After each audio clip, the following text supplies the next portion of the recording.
ആരെങ്കിലും പ്രയർ പഠിക്കോ? പാടാം.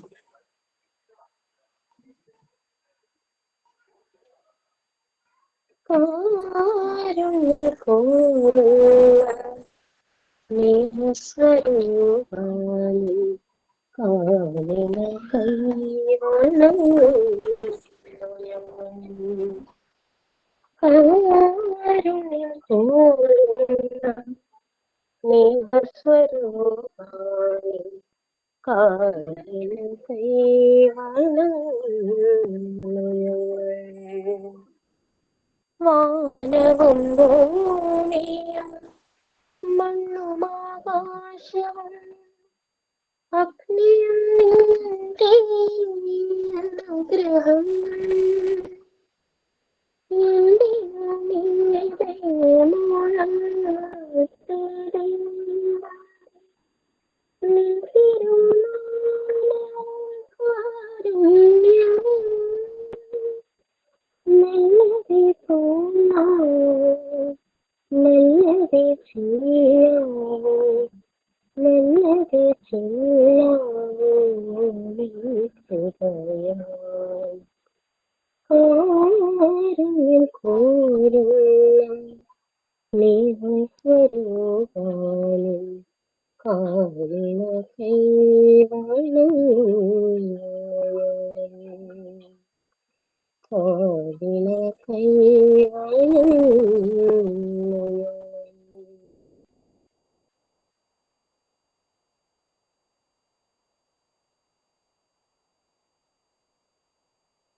Sign in.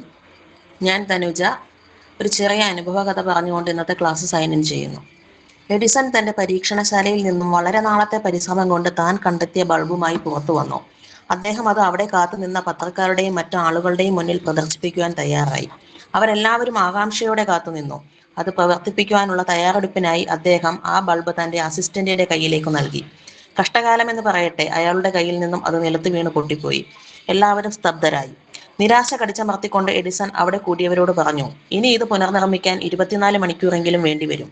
അതിനാൽ നാളെ വൈകിട്ടാകാം പ്രദർശനം. എന്നിട്ട് അദ്ദേഹം പരീക്ഷണശാലയിലേക്ക് കയറിപ്പോയി. പിറ്റേ ദിവസം എല്ലാവരും വന്നു ചേർന്നു. എഡിസൺ ബൾബുമായി അവർക്ക് മുന്നിലെത്തി. അദ്ദേഹം ചുറ്റും നോക്കി. തന്റെ അസിസ്റ്റന്റ് അതാ ദൂരെ മാറി നിൽക്കുന്നു. അദ്ദേഹം അയാളെ അരികിലേക്ക് വിളിച്ചു. എല്ലാവരും ആകാംക്ഷയോട് നോക്കി നിൽക്കെ ആ ബൾബ് അയാളെ ഏൽപ്പിച്ച ശേഷം വേണ്ട ഒരുക്കങ്ങൾ നടത്തി. അത് വിജയകരമായി പ്രദർശിപ്പിച്ചു. അതിനുശേഷം ഒരു പത്രക്കാരൻ അദ്ദേഹത്തോട് ചോദിച്ചു, ഇന്നും അയാളുടെ കയ്യിലേക്ക് ഇത് നൽകുവാൻ അങ്ങേക്ക് എങ്ങനെ ധൈര്യം വന്നു? അതിന് മറുപടിയായി എഡിസൺ പറഞ്ഞു, ഇനി ഒരിക്കൽ കൂടി ഇത് തകർന്നാലും 24 മണിക്കൂർ കൊണ്ട് എനിക്കിത് പുനർനിർമ്മിക്കാം. എന്നാൽ അയാളുടെ ആത്മവിശ്വാസം നഷ്ടപ്പെട്ടാൽ 24 വർഷമെടുത്താലും ചിലപ്പോൾ തിരികെ നൽകാൻ സാധിച്ചെന്ന് വരില്ല. മറ്റൊരാളുടെ സ്വപ്നങ്ങളും ആഗ്രഹങ്ങളും ആത്മവിശ്വാസവും ഇല്ലാതാക്കാൻ നമുക്ക് നിമിഷങ്ങൾ മാത്രം മതി. പക്ഷെ അവ സൃഷ്ടിക്കാൻ ഒരു ആയുസ് വേണ്ടി വന്നേക്കാം. Thank you.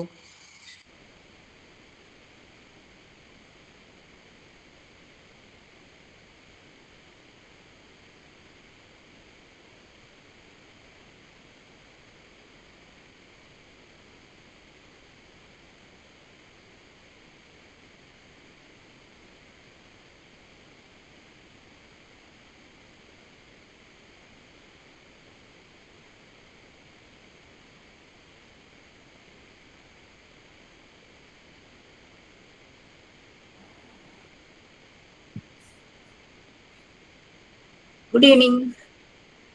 Good evening, ma'am. Good evening, ma'am. Good evening, Maria.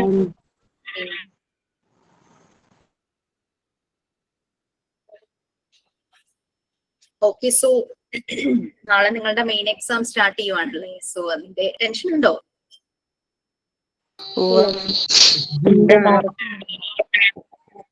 Very good. Okay, so എനിക്ക് തോന്നുന്നു പകൽ ക്ലാസ്സിൽ വരാത്തവര് ഉണ്ടോ? അതുവരെ ഉള്ളൂ ആകെ.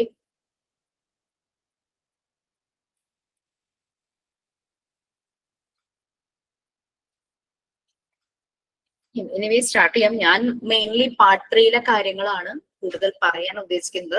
വേറെ ഏതെങ്കിലും ടോപ്പിക്സ് വേണമെന്ന് ടീച്ചേഴ്സിനോട് ആരോടെങ്കിലും പറഞ്ഞിട്ടുണ്ടായിരുന്നോ? ഏത് ടോപ്പിക്സ് കൺഫ്യൂഷൻ, എന്തെങ്കിലും റിവിഷൻ വേണമെന്ന് തോന്നുന്ന ഏത് ടോപ്പിക്സ്? പാർട്ട് 3. എഡ്യൂക്കേഷൻ സൈക്കോളജി ഒന്ന് ജസ്റ്റ് ഒന്ന് പറഞ്ഞുതരാം. Yeah, sure. Okay.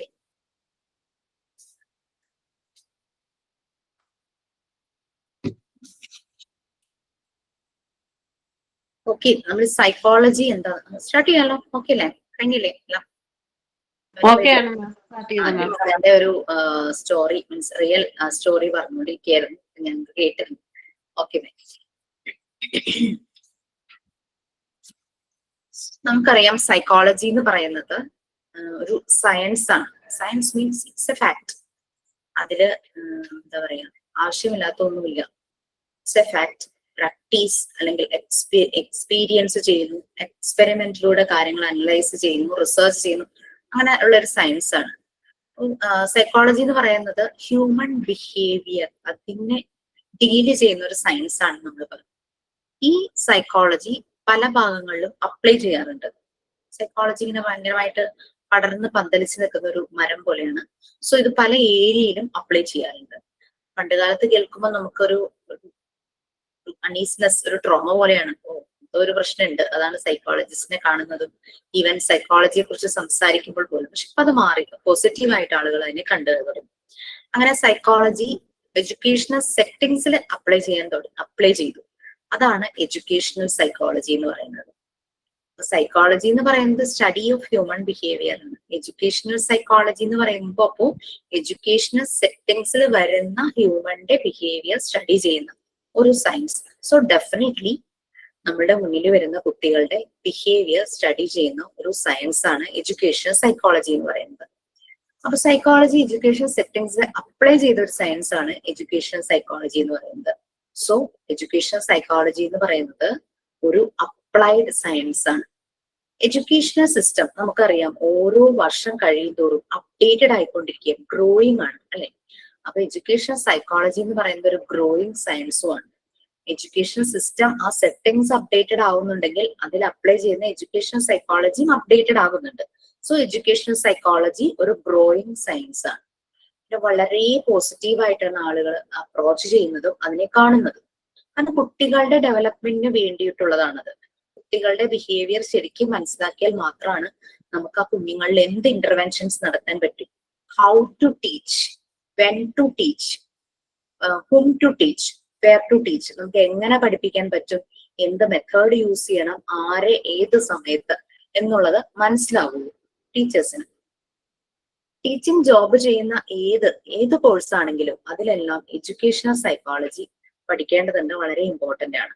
പക്ഷെ നടന്നു വരുന്ന ഒരു രീതി എന്ന് പറഞ്ഞു കഴിഞ്ഞാല് ഇത് ഒരു സബ്ജക്റ്റ് എന്ന രീതിയിൽ ആ രീതിയിൽ പഠിച്ചു പോകും. നമ്മൾ അതല്ല ചെയ്യേണ്ടത്. നമ്മൾ അത് നല്ലപോലെ മനസ്സിലാക്കി ലേണിംഗ് പ്രോസസ്സിലേക്ക് കൊണ്ടുവന്ന് അപ്പോൾ നമ്മളുടെ മുന്നിൽ വരുന്ന കുട്ടികളിൽ മാറ്റങ്ങൾ വരുത്താനും അവരുടെ പൊട്ടൻഷ്യൽ ഇഗ്നൈറ്റ് ചെയ്യാനും ട്രിഗർ ചെയ്യാനും കത്തിച്ചു വിടാനും നമുക്ക് പറ്റണം. അതാണ് അതിന്റെ ഉദ്ദേശം. ഞാൻ പറഞ്ഞു മാത്രം കേട്ടോ.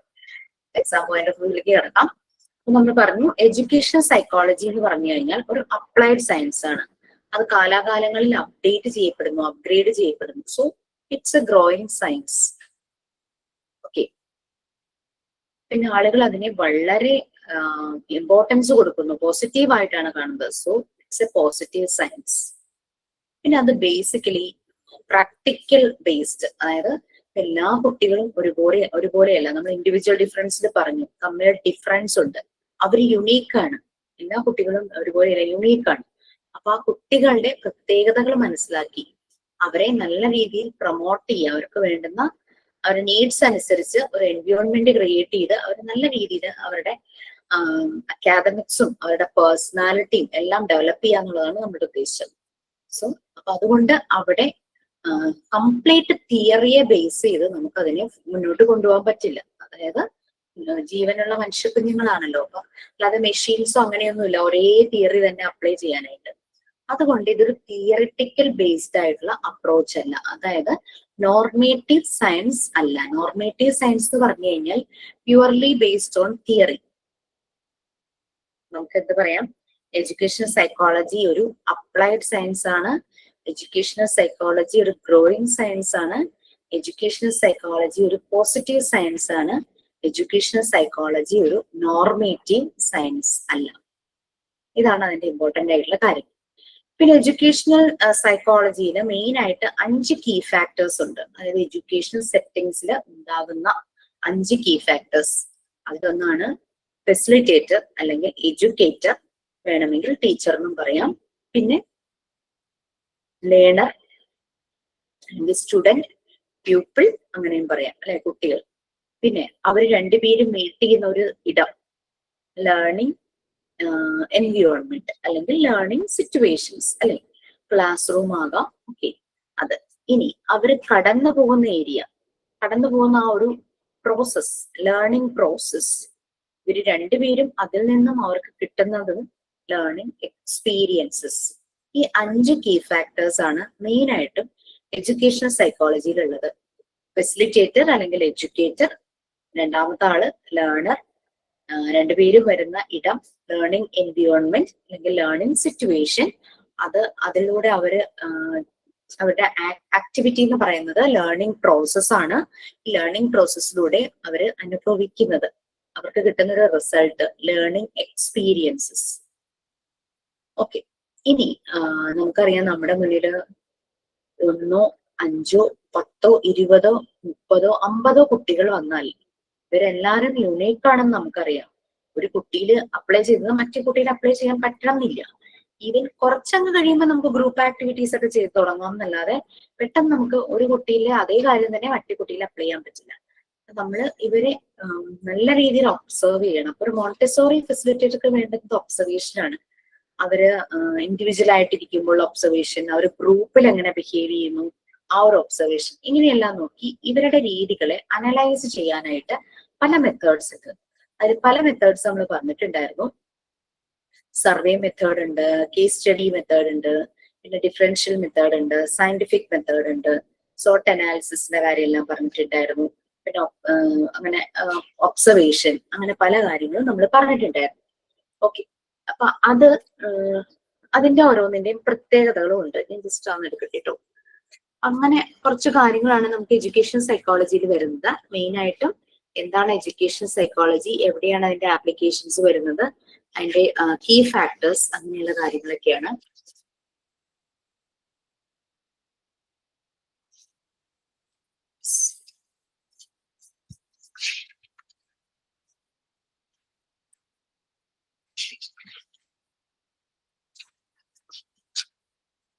നമ്മൾ ഇൻട്രോസ്പെക്ഷൻ പറഞ്ഞു. ഇൻട്രോസ്പെക്ഷൻ എന്ന് പറഞ്ഞു കഴിഞ്ഞാൽ നമ്മുടെ ഉള്ളിലേക്ക് തന്നെ ടോർച്ച് അടിച്ച് നോക്കുന്ന ഒരു കാര്യമാണ്. സെൽഫ് എക്സാമിനേഷൻ എന്ന് പറയും ഇൻട്രോസ്പെക്ഷൻ എന്ന് പറഞ്ഞു കഴിഞ്ഞാൽ. ഇൻട്രോസ്പെക്ഷൻ 2 വേർഡ് കമ്പൈൻ ചെയ്ത് ഉള്ളിലേക്ക് നമ്മൾ നോക്കുന്നു. സെൽഫ് എക്സാമിനേഷൻ, നമ്മളെപ്പോഴും പുറത്തേക്ക് ടോർച്ച് അടിക്കുന്ന ആൾക്കാരാണ്.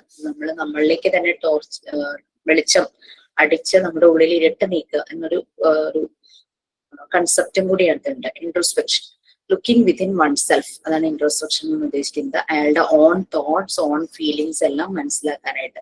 ഇതിന് കാര്യമായ എക്സ്ട്രാ കോസ്റ്റോ അങ്ങനത്തെ കാര്യങ്ങളൊന്നും ഇല്ല. ആളുടെ മെന്റൽ പ്രോസസ് അത് മനസ്സിലാക്കുക എന്നുള്ളത് മാത്രമേ ഉള്ളൂ ഇൻട്രോസ്പെക്ഷൻ. പിന്നെ ഒബ്സർവേഷൻ ആണ്. പല രീതിയിലും ഒബ്സർവ് ചെയ്യാം എന്ന് നമ്മൾ പറഞ്ഞു. മോണ്ടിസോറി മെത്തേഡിൽ നമ്മുടെ ഒബ്സർവേഷൻ എന്ന് പറഞ്ഞു കഴിഞ്ഞാൽ നമ്മൾ ഒരിക്കലും ആ കുട്ടിയെ വാച്ച് ചെയ്യാണെന്നുള്ളൊരു ഫീല് ആ കുട്ടിക്ക് വരില്ല. ആ രീതിയിലാണ് ഒബ്സർവ് ചെയ്യുന്നത്. ഓക്കെ, ആ കുട്ടിക്ക് തോന്നില്ല എന്നെ നമുക്ക് നമ്മളെ ഒരാൾ നോക്കിക്കൊണ്ടിരുന്നതിന് ഭയങ്കര ഒരു ബുദ്ധിമുട്ട് തോന്നില്ലേ. അപ്പൊ അതുപോലെ ഒരു ബുദ്ധിമുട്ട് തോന്നാത്ത രീതിയിലാണ് മോണ്ടിസോറി മെത്തേഡില് ഒബ്സർവേഷൻ നടക്കുന്നത്. പിന്നെ പല രീതിയിലുള്ള ഒബ്സർവേഷൻസ് ഉണ്ട്. പിന്നെ clinical case study method. Clinical method പലപ്പോഴും ബിഹേവിയർ പ്രോബ്ലംസ് അങ്ങനെയുള്ള കാര്യങ്ങളെല്ലാം മനസ്സിലാക്കാൻ വേണ്ടിയിട്ട് യൂസ് ചെയ്യുന്നതാണ്. അത് ഓരോ കേസ് സ്റ്റഡി വെച്ചിട്ടാണ്. ചിലപ്പോൾ ഹിസ്റ്ററി ഒക്കെ എടുത്ത് വെച്ച് അങ്ങനെ ഒരു റിപ്പോർട്ടൊക്കെ പ്രിപ്പയർ ചെയ്ത് കുറെ സെറ്റിങ്സ് ഒക്കെ വേണ്ടി വരും ക്ലിനിക്കൽ കേസ് സ്റ്റഡി മെത്തേഡ് വെക്കാനായിട്ട്. പഠിക്കാൻ ബുദ്ധിമുട്ട്, ഏതെങ്കിലും രീതിയിലുള്ള ഡീവിയേഷൻസ് ഉണ്ടെങ്കിൽ അങ്ങനെയുള്ള കുട്ടികളിലാണ് ഈ ക്ലിനിക്കൽ കേസ് സ്റ്റഡി മെത്തേഡ് വെക്കുന്നത്. ഇതിനെ കേസ് ഹിസ്റ്ററി മെത്തേഡ് എന്നും പറയും. കേസ് സ്റ്റഡി അല്ലെങ്കിൽ കേസ് ഹിസ്റ്ററി മെത്തേഡ് എന്ന് പറയും. എക്സ്പെരിമെന്റൽ ഓർ സയന്റിഫിക് മെത്തേഡ്, ഇത് കുറച്ച് കോസ്റ്റ്ലി ആണ്. പലപ്പോഴും നമുക്ക് റിസോഴ്സ്, പുറത്തുനിന്ന് ആളുകളെ വിളിക്കേണ്ടതായിട്ട് വരും, ഫണ്ട് വേണ്ടി വരും. അപ്പൊ അങ്ങനെ നോക്കുമ്പോൾ ഇത് ഇച്ചിരി കോസ്റ്റ്ലി ആണ് ഈ പല എക്സ്പെരിമെന്റ്സ് ഒക്കെ ചെയ്യാൻ വേണ്ടിയിട്ട്. പിന്നെ അതിൽ നമുക്ക് പല രീതിയിലുള്ള വേരിയബിൾസ് ഉണ്ട്. അങ്ങനെ കുറേ സ്റ്റെപ്സ് അതിനകത്ത് വരുന്നുണ്ട്. അത് പലപ്പോഴും അഫോർഡ് ചെയ്യാൻ പറ്റാതെ വരും ചില എഡ്യൂക്കേഷണൽ ഇൻസ്റ്റിറ്റ്യൂഷൻസിനൊക്കെ ചിലർക്ക് പ്രോബ്ലം ഉണ്ടാവില്ല. കാര്യമായ ഫണ്ട് ഉള്ളവർക്ക് ഇവിടെ പുറത്തു നിന്നുള്ള ആളുകളെ, എക്സ്പേർട്ടുകളെയൊക്കെ വിളിക്കേണ്ടതായിട്ടുള്ള കേസസ് വരും. ഇതിന് വേരിയബിൾസ് ഉണ്ട്. Independent variable, depending variable, intervening or controlled variable. ഈ രീതിയിൽ 3 വേരിയബിൾ ഇൻഡിക്കേറ്റേഴ്സിനെ വെച്ചിട്ടാണ് ഈ ഒരു എക്സ്പെരിമെന്റൽ ഓർ സയന്റിഫിക് മെത്തേഡിനെ അതിന്റെ അനാലിസിസ് നടത്തുന്നത്. ഇവിടെ നമ്മൾ പറഞ്ഞത് കുട്ടിയെ വല്ലാതെ ബാധിക്കുന്ന എന്തെങ്കിലും കാര്യങ്ങളുണ്ടോന്ന് ഫൈൻഡ് ഔട്ട് ചെയ്യണം, ബാധിക്കാത്ത കാര്യങ്ങളുണ്ടോന്ന് ഫൈൻഡ് ഔട്ട് ചെയ്യണം, പിന്നെ ഒരു കൺട്രോൾഡ് വേരിയബിൾ ഇൻട്രൊഡ്യൂസ് ചെയ്ത് അങ്ങനെയെല്ലാമാണ് ഇതിനകത്ത് പ്രൊസീജിയർ ചെയ്യുന്നത്. പിന്നെ സർവേ മെത്തേഡ്, ഓൾറെഡി നിങ്ങളൊരു സർവേ ചെയ്തതുകൊണ്ട് ആ സർവേ മെത്തേഡ് അറിയാം അല്ലെ. അതിനകത്ത് നമ്മൾ കുറെ ക്വസ്റ്റ്യനെയർ പ്രിപ്പയർ ചെയ്തിട്ടാണ് പോകുന്നത്. ഇന്റർവ്യൂ ടൈപ്പ് സർവേ നമ്മൾ ചെയ്യും. നമ്മളിപ്പോ ഹെൽത്തിനെ കുറിച്ചിട്ടുള്ള ഒരു സർവേ പോലെ ചെയ്തു, നമ്മൾ ചെന്ന് ഇന്റർവ്യൂ ചെയ്യുമായിരുന്നു, ക്വസ്റ്റ്യൻ ചോദിക്കുമായിരുന്നു അല്ലെ. അതുപോലെ സർവേ മെത്തേഡിൽ ക്വസ്റ്റ്യനെയർ യൂസ് ചെയ്യുന്നു, ഇന്റർവ്യൂ യൂസ് ചെയ്യുന്നു. അത് കൂടാതെ ഒബ്സർവേഷൻ, ഒരു എന്തെങ്കിലും ഒരു ആക്ടിവിറ്റി, അതില് കുട്ടികളുടെ റെസ്പോൺസ് അത് ഒബ്സർവ് ചെയ്തിട്ട് അത് നോട്ട് ചെയ്ത് അങ്ങനെയും സർവേ മെത്തേഡ് അല്ലെങ്കിൽ ഡിഫറൻഷ്യൽ മെത്തേഡ് ചെയ്യാവുന്നതാണ്. കാര്യങ്ങൾ അനലൈസ് ചെയ്യാൻ സ്റ്റാറ്റിസ്റ്റിക്സ് ആണ് അതിന് യൂസ് ചെയ്യുന്ന ഒരു ടൂള്. ഇതെല്ലാമാണ് എഡ്യൂക്കേഷണൽ സൈക്കോളജിയിൽ യൂസ് ചെയ്യുന്ന ടെക്നിക്സും ടൂൾസും. അപ്പൊ ഇതിൽ ഇമ്പോർട്ടന്റ് ആയിട്ടുള്ള കാര്യങ്ങൾ ഞാൻ പറഞ്ഞു. എഡ്യൂക്കേഷണൽ സെറ്റിംഗ്സിൽ സൈക്കോളജി അപ്ലൈ ചെയ്യുന്നതാണ് educational psychology. So education psychology എന്ന് പറയുന്ന ഒരു അപ്ലൈഡ് സയൻസ് ആണ്, ഗ്രോയിങ് സയൻസ് ആണ്, പോസിറ്റീവ് സയൻസ് ആണ്, നോർമേറ്റീവ് സയൻസ് അല്ല, നോട്ട് എ നോർമേറ്റീവ് സയൻസ്. ഒരു ക്വസ്റ്റ്യൻ പേപ്പറിൽ അത് ബൈ മിസ്റ്റേക്ക് നോർമേറ്റീവ് സയൻസ് ആണെന്ന് പറഞ്ഞു പോയിട്ടുണ്ടായിരുന്നു, നോട്ട് അതിനകത്ത് വരാത്തത് കാരണം അതൊന്നും ശ്രദ്ധിച്ചോളൂ. നോട്ട് എ നോർമേറ്റീവ് സയൻസ് തിയറിയെ ബേസ് ചെയ്ത് നമുക്കൊരിക്കലും എഡ്യൂക്കേഷൻ സൈക്കോളജി പോസിബിൾ ആക്കാൻ പറ്റില്ല. കാരണം നമ്മൾ ഹ്യൂമൻ ബീയിങ്സിനെയാണ് നമ്മളിവിടെ അനലൈസ് ചെയ്യുന്നത്, അവരുടെ കാര്യങ്ങൾ, അവരുടെ ബിഹേവിയർ ആണ് നമ്മൾ അനലൈസ് ചെയ്തുകൊണ്ടിരിക്കുന്നത്, അല്ലാതെ ഏതെങ്കിലും മെഷീന്റെ പെർഫോമൻസ് അല്ല. മെഷീന്റെ പെർഫോമൻസ് ആണെങ്കിൽ നമുക്ക് കംപ്ലീറ്റ് ആ തിയറി പ്രിൻസിപ്പിൾ ഫോളോ ചെയ്താൽ മതിയായിരുന്നു. ഇത് അങ്ങനെ പറ്റില്ല. അതുകൊണ്ടാണ് ഇത് നോർമേറ്റീവ് സയൻസ് അല്ല എന്ന് പറയുന്നത്. നോർമേറ്റീവ് സയൻസ് എന്ന് പറഞ്ഞാൽ completely focusing on theory and principles. Okay, clear ആയെന്ന് വിചാരിക്കുന്നു. പിന്നെ അതിന്റെ മെയിൻ 5 കീ ഫാക്ടേഴ്സ്. അതിലെ പൊട്ടന്റ് ഫോഴ്സ് ആണ് ഫെസിലിറ്റേറ്റ് എന്ന് പറയുന്നത്. എന്നോടൊരു ബാച്ചിലർ കുട്ടി ചോദിച്ചു, അത് ലേണർ അല്ലേ ശരിക്കും, അതായത് സ്റ്റുഡന്റ് അല്ലേ ശരിക്കും വരണ്ടേന്ന് ചോദിച്ചു. നമുക്കതിലെ ഏറ്റവും ഇമ്പോർട്ടന്റ് ആയിട്ടുള്ള ഒരു ഫാക്ടർ എന്ന് പറയുന്നത് പറയാം ലേണർ ആണെന്ന്. പക്ഷെ ലേണറുടെ ഉള്ളിലുള്ള ആ ഒരു കഴിവ്, എബിലിറ്റി കണ്ടുപിടിച്ച് അതിനെ ട്രിഗർ ചെയ്യുന്ന ഒരു ഫോഴ്സ് വേണമല്ലോ. പുറത്തുനിന്നൊരു ഫോഴ്സ് പുഷ് ചെയ്യണം കുട്ടിയെ, നീ ഇത് ചെയ്ത് you can do it, you can do it എന്ന് പറയുന്നൊരു ഫോഴ്സ് വേണം. ആ ഒരു പൊട്ടൻ ഫോഴ്സ് ആണ് ടീച്ചർ അല്ലെങ്കിൽ ഫെസിലിറ്റേറ്റർ അല്ലെങ്കിൽ എഡ്യൂക്കേറ്റർ എന്ന് പറയുന്നത്. ഓക്കെ, അപ്പൊ അതിന് ക്ലിയർ ആയിരുന്നു. Okay, fine. അതിലൊരു മോഡൽ ക്വസ്റ്റ്യൻ കണ്ടായിരുന്നു മാം. ഫെസിലിറ്റേറ്ററും ലേണറും ക്ലാസ് റൂമും ഓൾ ഓഫ് ദി അബോവും കണ്ടായിരുന്നു. അപ്പോ ഫെസിലിറ്റേറ്റർ അല്ലെ ഇമ്പോർട്ടന്റ് ഫാക്ടർ? ക്വസ്റ്റ്യൻ എന്തായിരുന്നു? Which is the important factor? അതിൽ നമ്മുടെ ഫെസിലിറ്റേറ്ററും ഉണ്ട്, ലേണറും ഉണ്ട്, class room and all of the above ഉണ്ടായിരുന്നു. കീ ഫാക്ടേഴ്സ് ആണ് ചോദിച്ചത്, അങ്ങനെയാണോ ചോദിച്ചത്? കീ ഫാക്ടേഴ്സ് ആണോ? Which is the important key factor? ഇത് അപ്പൊ ഓൾ ഓഫ് ദി അബോവ് ആണോ? അറിയില്ല മാം, അതറിയില്ല. ഓക്കെ, ഞാനാണെങ്കിൽ ഓൾ ഓഫ് ദി അബോവ് ഇടും. ക്വസ്റ്റ്യൻ പൊട്ടൻ ഫോഴ്സ് ആരാന്ന് ചോദിച്ചാൽ മാത്രമാണ് ഫെസിലിറ്റേറ്റർ പറയുള്ളൂ. കാരണം നമ്മളുടെ 5 മെയിൻ കീ ഫാക്ടേഴ്സ് ഇതെല്ലാം വരുന്നു. ക്ലാസ് റൂം ഉദ്ദേശിക്കുന്നത് നമ്മുടെ എൻവയോൺമെന്റ് തന്നെ, ലേണിംഗ് എൻവയോൺമെന്റ് അല്ലെങ്കിൽ ലേണിംഗ് സിറ്റുവേഷൻ എന്ന് പറയുന്നത്. പിന്നെ കുട്ടികളും വന്നു, അതിലൊരു key factor. Key factor, key എന്ന് പറഞ്ഞാൽ ഇമ്പോർട്ടന്റ് അല്ലെ, കീ റോൾ, ഇമ്പോർട്ടന്റ് റോൾ. അപ്പൊ ഇമ്പോർട്ടന്റ് ഫാക്ടേഴ്സ് എന്ന് പറയുമ്പോൾ ഓൾ ഓഫ് ദി അബോവ് തന്നെയാണ് ആൻസർ. ഞാൻ പറഞ്ഞ ക്വസ്റ്റ്യൻ ഒന്നുകൂടെ ഞാൻ പറയാം. Which is the potent force in an educational psychology എന്ന് പറഞ്ഞു ചോദിച്ചു കഴിഞ്ഞാൽ അവിടെ പൊട്ടൻ ഫോഴ്സ് എന്ന് പറയുന്നത് ഫെസിലിറ്റേറ്റർ ആണ്. അപ്പൊ നമ്മുടെ റോൾ അത്രയും വലുതാണ്, ഇവരെ പുഷ് ചെയ്യുക, യു ക്യാൻ ഡു ഇറ്റ്, ആ ഒരു ഫോഴ്സ് കൊടുക്കുന്ന ആള് എന്നുള്ള അർത്ഥത്തിൽ. ഓക്കെ, എഡ്യൂക്കേഷൻ സൈക്കോളജിയിൽ നിങ്ങൾ പേടിക്കേണ്ട, കാരണം എക്സാം പോയിന്റ് ഓഫ് വ്യൂലുള്ള എല്ലാ കാര്യങ്ങളും ഞാൻ പറഞ്ഞു. അതിൽ കൂടുതലായിട്ട് പറഞ്ഞു എനിക്ക് സമയം കുറച്ചെടുത്തു. സോ നമ്മള് കമ്മിങ് ടു പാർട്ട് 3. മാം ഒരു ഡൗട്ട് ചോദിച്ചോട്ടെ മാം. ചൈൽഡ് വെൽഫെയർ യൂണിറ്റ് 8 ചൈൽഡ് വെൽഫെയറിലെ ഒരു ക്വസ്റ്റ്യൻ വന്നായിരുന്നു. ഹിയറിംഗ് ഇമ്പയർമെന്റ് ഉള്ള സ്റ്റുഡൻസിന് ലിപ് റീഡിങ്, പിന്നെ ആക്ഷൻ, പിന്നെ ബോത്ത് എ ആൻഡ് ബി പിന്നെ ഓൾ ഓഫ് ദി ബോ അങ്ങനെ ഒരു ക്വസ്റ്റ്യൻ വന്നിട്ടുണ്ടായിരുന്നു. പക്ഷെ 2 ക്വസ്റ്റ്യൻ പേപ്പറിൽ ഒരേ ക്വസ്റ്റ്യൻസ് വന്നിട്ടുണ്ടായിരുന്നു. ഞാൻ ആൻസർ ചെയ്ത ക്വസ്റ്റ്യൻ പേപ്പറിലെ കാര്യം പറഞ്ഞത്. അപ്പൊ മോക്ക് ടെസ്റ്റിൽ വന്നപ്പം ഞാൻ ബോത്ത് എ ആൻഡ് ബി കൊടുത്തു. പക്ഷെ ആൻസർ വന്നപ്പം ഓൾ ഓഫ് ദി എബോ ആണ് വന്നത്. പക്ഷെ നമുക്ക് വേറൊരു ക്വസ്റ്റ്യൻ പേപ്പറിൽ ഇങ്ങനെ ഈ സെയിം ക്വസ്റ്റ്യൻ തന്നെ ഇതേപോലെ കൊടുത്തിട്ട് അതിൽ വന്നിരിക്കുന്നത് ബോത്ത് എ ആൻഡ് ബി ആയിരുന്നു. ഞാനപ്പോ ഓൾ ഓഫ് ദി എബോ കൊടുത്തപ്പോ ബോത്ത് എ ആൻഡ് ബി ആണ് വന്നത്. ഈ അപ്പൊ നമ്മളത് ക്വസ്റ്റ്യൻ എങ്ങനെ മനസ്സിലാക്കി എടുക്കും? ഇത് ഞാൻ പറയാൻ രശ്മ, ശരിക്കും പറഞ്ഞു കഴിഞ്ഞാല് ബോത്ത് എ ആൻഡ് ബി തന്നെയാണ്. കാരണം ഈ ക്വസ്റ്റ്യൻ ഞാൻ ചെക്ക് ചെയ്ത സമയത്ത് ഞാനത് ക്വസ്റ്റ്യന്റെ ഓപ്ഷൻസ് ചേഞ്ച് ചെയ്ത് കൊടുക്കാൻ ടീച്ചേഴ്സിനോട് പറഞ്ഞു. വേറെ ഒന്നുമല്ല, കൺഫ്യൂസ്ഡ് ആകും അല്ലെ. ബോത്ത് എ ആൻഡ് ബിയുമാണ് ഓൾ ഓഫ് ദി എബോവുമാണ്. അതായത് 2 ആക്ഷനിലൂടെയാണ് അല്ലെ ഹിയറിംഗ് ഇമ്പയർഡ് ആയിട്ടുള്ള കുട്ടികൾ ഈ 2 ആക്ഷൻസ് യൂസ് ചെയ്തിട്ടാണ് അവര് കാര്യങ്ങൾ മനസ്സിലാക്കുന്നത്. ഒരെണ്ണം മാത്രമല്ല, അപ്പൊ 2ഉം വേണം. അപ്പൊ അതുകൊണ്ട് കൺഫ്യൂഷൻ, ഓൾ ഓഫ് ദി എബോവും കൂടെ വന്നപ്പോ അത് കൺഫ്യൂസ്ഡ് ആയിപ്പോയി. അതുകൊണ്ട് ആ ക്വസ്റ്റ്യൻ അങ്ങനെ ഇനി എന്തായാലും വരില്ല, അത് മാറ്റിയിട്ടുണ്ട്. 2ഉമാണെന്നുള്ള രീതിയിലാണ് ആൻസർ വരുന്നത് കേട്ടോ.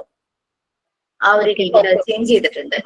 അത് രണ്ട് രീതിയിൽ നമുക്ക് ആൻസർ ചെയ്യാവോ? ഇല്ല, അങ്ങനെ വരില്ല ആര്യ. കാരണം വെച്ചാൽ ആ ക്വസ്റ്റ്യൻ ഇട്ടപ്പോ വന്ന ഒരു ചെറിയൊരു പ്രശ്നമാണ്. അപ്പൊ അത് പിന്നീടുള്ള ബാച്ചുകൾക്കൊന്നും അങ്ങനെ കൊടുത്തിട്ടില്ല. ബോത്ത് എ ആൻഡ് ബി എന്നുള്ള ഓപ്ഷൻ ആൻസർ വരുന്ന രീതിയിൽ ആണ്. ഓൾ ഓഫ് ദി എബോ എന്നുള്ള ഓപ്ഷൻ കൊടുത്തിട്ടില്ല നമ്മള്. അല്ലെങ്കിൽ പിന്നെ ഇല്ല, അങ്ങനെ നമുക്കത് കൊടുക്കാൻ പറ്റില്ല. കാരണം ഈ 2 കാര്യവും വരണം. ബോത്ത് എ ആൻഡ് ബി എന്ന് തന്നെ ആൻസർ വരുന്നത്.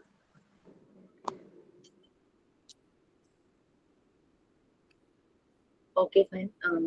സോ പാർട്ട് 3യിലേക്ക് കടക്കാലോ. നിങ്ങൾക്ക് പാർട്ട് 3യിലെ യൂണിറ്റ് 3 ആയിരുന്നു. ഇൻട്രൊഡക്ഷൻ ഒക്കെ അറിയാലോ. മറിയം മോണ്ടിസോറി എങ്ങനെ മെത്തേഡ് ഡിസൈൻ ചെയ്തു, ആദ്യമായിട്ട് തുടങ്ങിയ സ്കൂൾ ഏതാണ്, അങ്ങനെയുള്ള കുറെ കാര്യങ്ങളെല്ലാം വന്നിട്ടുണ്ടായിരുന്നു. ഏത് സ്ഥലത്താണ്, കസ ഡി ബാംപിനി എന്നാണ് ആദ്യമായി തുടങ്ങിയ മോണ്ടിസോറി സ്കൂളിന്റെ പേര്. അതൊരു ഇറ്റാലിയൻ വേർഡാണ്. ആ വേർഡിന്റെ മീനിങ് എന്ന് പറഞ്ഞു കഴിഞ്ഞാൽ ചിൽഡ്രൻസ് ഹൗസ് എന്നാണ്. നമ്മുടെ മറിയ മോണ്ടിസോറി ഒരു മോണ്ടിസോറി പ്രിപ്പയർഡ് എൻവിയോൺമെന്റ് ആണ് ഡിസൈൻ ചെയ്തത്. ക്ലാസ് റൂമുകൾക്ക് പകരം ആ എൻവിയോൺമെന്റിനെ 5 ഏരിയ ആയിട്ട് ഡിവൈഡ് ചെയ്തിരുന്നു.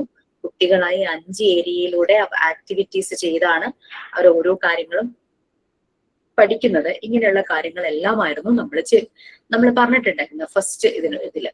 പിന്നെ മറിയം മോണ്ടിസോറി കുറെ യാത്ര ചെയ്തു, അങ്ങനത്തെ കുറെ കാര്യങ്ങളൊക്കെ. ഇനി മറിയം മോണ്ടിസോറി കുട്ടികളിൽ ഈ കാര്യങ്ങൾ ഇൻട്രൊഡക്ഷനിൽ വന്നു. പിന്നെ ട്രഡീഷണൽ മെത്തേഡും അതുപോലെ തന്നെ മോണ്ടിസോറി മെത്തേഡും തമ്മിലുള്ള ഡിഫറൻസ് എല്ലാം നമ്മൾ കണ്ടു അല്ലെ. ട്രഡീഷണൽ മെത്തേഡിൽ ഗ്രൂപ്പ് ലേണിംഗ് ആണ്, എല്ലാ കുട്ടികളെയും കൂടെ ഒരുമിച്ചിരുത്തിയാണ് പഠിപ്പിക്കുന്നത്.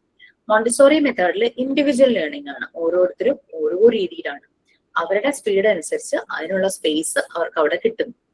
ട്രഡീഷണൽ മെത്തേഡില് എന്താ പറയാ, ടീച്ചർ ഓറിയന്റഡ് ആണ്. മോണ്ടിസോറി മെത്തേഡില് സ്റ്റുഡന്റ് ഓറിയന്റഡ് ആണ്. ഓക്കെ, റിയാലിറ്റി ഓറിയന്റഡ് ആണ്, ആക്ടിവിറ്റി ഓറിയന്റഡ് ആണ്, ഓട്ടോ എഡ്യൂക്കേഷൻ ആണ്, ഓട്ടോ കറക്ഷൻ ആണ്. മോണ്ടിസോറി മെത്തേഡിന്റെ പ്രത്യേകത. അങ്ങനെയൊക്കെ കമ്പാരിസൺ നമ്മൾ.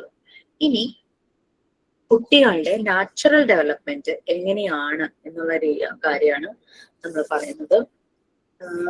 നമ്മൾ പറഞ്ഞു ഹ്യൂമൻ ബേബീസ് അനിമൽ ബേബീസിനെ കമ്പയർ ചെയ്യുമ്പോൾ ഇൻകേപ്പബിൾ ആണ്, കഴിവ് കുറഞ്ഞവരാണ് അറ്റ് ബർത്ത്, ജനിക്കുന്ന സമയത്ത്. അവർ പടിപടിയായിട്ട് ഡെവലപ്പ് ആകുക. അവരുടെ മനസ്സ് ഡെവലപ്പ് ചെയ്തിട്ടില്ല. അവരുടെ എല്ലാ ഓർഗൻസും ഒക്കെ ആയി, ഇന്റേണൽ എക്സ്റ്റേണൽ ഓർഗൻസ് ഒക്കെ ഒരു മനുഷ്യക്കുഞ്ഞിന്റെ രൂപമൊക്കെ ആയി. പക്ഷെ പല കാര്യങ്ങളും ചെയ്യാൻ അവരെ കൊണ്ട് ഒറ്റയ്ക്ക് പറ്റില്ല. തലയൊന്ന് അനക്കാൻ പോലും വേറൊരാളുടെ ഹെൽപ്പ് വേണം എന്നുള്ള സപ്പോർട്ട് കൊടുക്കണം എന്നുള്ള രീതി ആണ് നമ്മൾ പറഞ്ഞിട്ടുണ്ടായിരുന്നു. കുറച്ചു കഴിയുമ്പോൾ ഇവർക്ക് അവരുടെ ഡെവലപ്മെന്റ് അങ്ങ് തുടങ്ങുകയാണ്. അങ്ങനെ നല്ല രീതിയിൽ ഡെവലപ്പ് ആയി കഴിഞ്ഞാൽ ലോകത്തിലെ ഏറ്റവും ഇന്റലിജന്റ് ശക്തനായ ഒരു സ്പീഷീസ് ഹ്യൂമൻ ബീയിങ് ആണെന്ന് നമ്മൾ പറഞ്ഞു. ഇനി ഇവരുടെ ഈ ഡെവലപ്മെന്റ് നടക്കുന്നത്, അങ്ങനെ ഒരു ഡെവലപ്മെന്റ് നടക്കണമെങ്കിൽ ഇവരെ ഫ്രീ ആയിട്ട് വിടണം. ഇവരെ പിടിച്ചു വെച്ചിരുന്നാൽ അവരുടെ ആ ഡെവലപ്മെന്റ് നാച്ചുറൽ ആയിട്ട് വരില്ല, സ്പോണ്ടേനിയസ് ആയിട്ട് വരില്ല. അപ്പൊ കുട്ടികള് ഒരു വയസ്സൊക്കെ ആവുമ്പോഴേക്കും ഇവർക്ക് ഇൻഡിപെൻഡന്റ് ആകാനുള്ള ടെൻഡൻസി കാണിക്കും. ഡിപ്പെൻഡ് ചെയ്യുന്നത് അവർക്ക് ഇഷ്ടമല്ല. ഞാൻ ചെയ്യാം. അപ്പൊ അങ്ങനെ വരുന്ന സമയത്ത് ഒരു കുട്ടിക്ക് അവന്റെ ആ ഒരു പ്രായത്തിൽ അവന്റെ സ്വന്തം കഴിവ് വച്ചിട്ട് തന്നെത്താനെ ചെയ്യാൻ പറ്റുന്ന കാര്യങ്ങൾ തന്നെത്താനെ ചെയ്യാൻ അനുവദിക്കണം എന്ന് തന്നെയാണ് മറിയ മോണ്ടിസോറി പറയുന്നത്. നമ്മൾ അവിടെ അവനെ സെർവ് ചെയ്യുമ്പോൾ അത് അവന്റെ ഡെവലപ്മെന്റിന്റെ തടസ്സമാകും. It will arrest his development, അതാണ് പറയുന്നത്.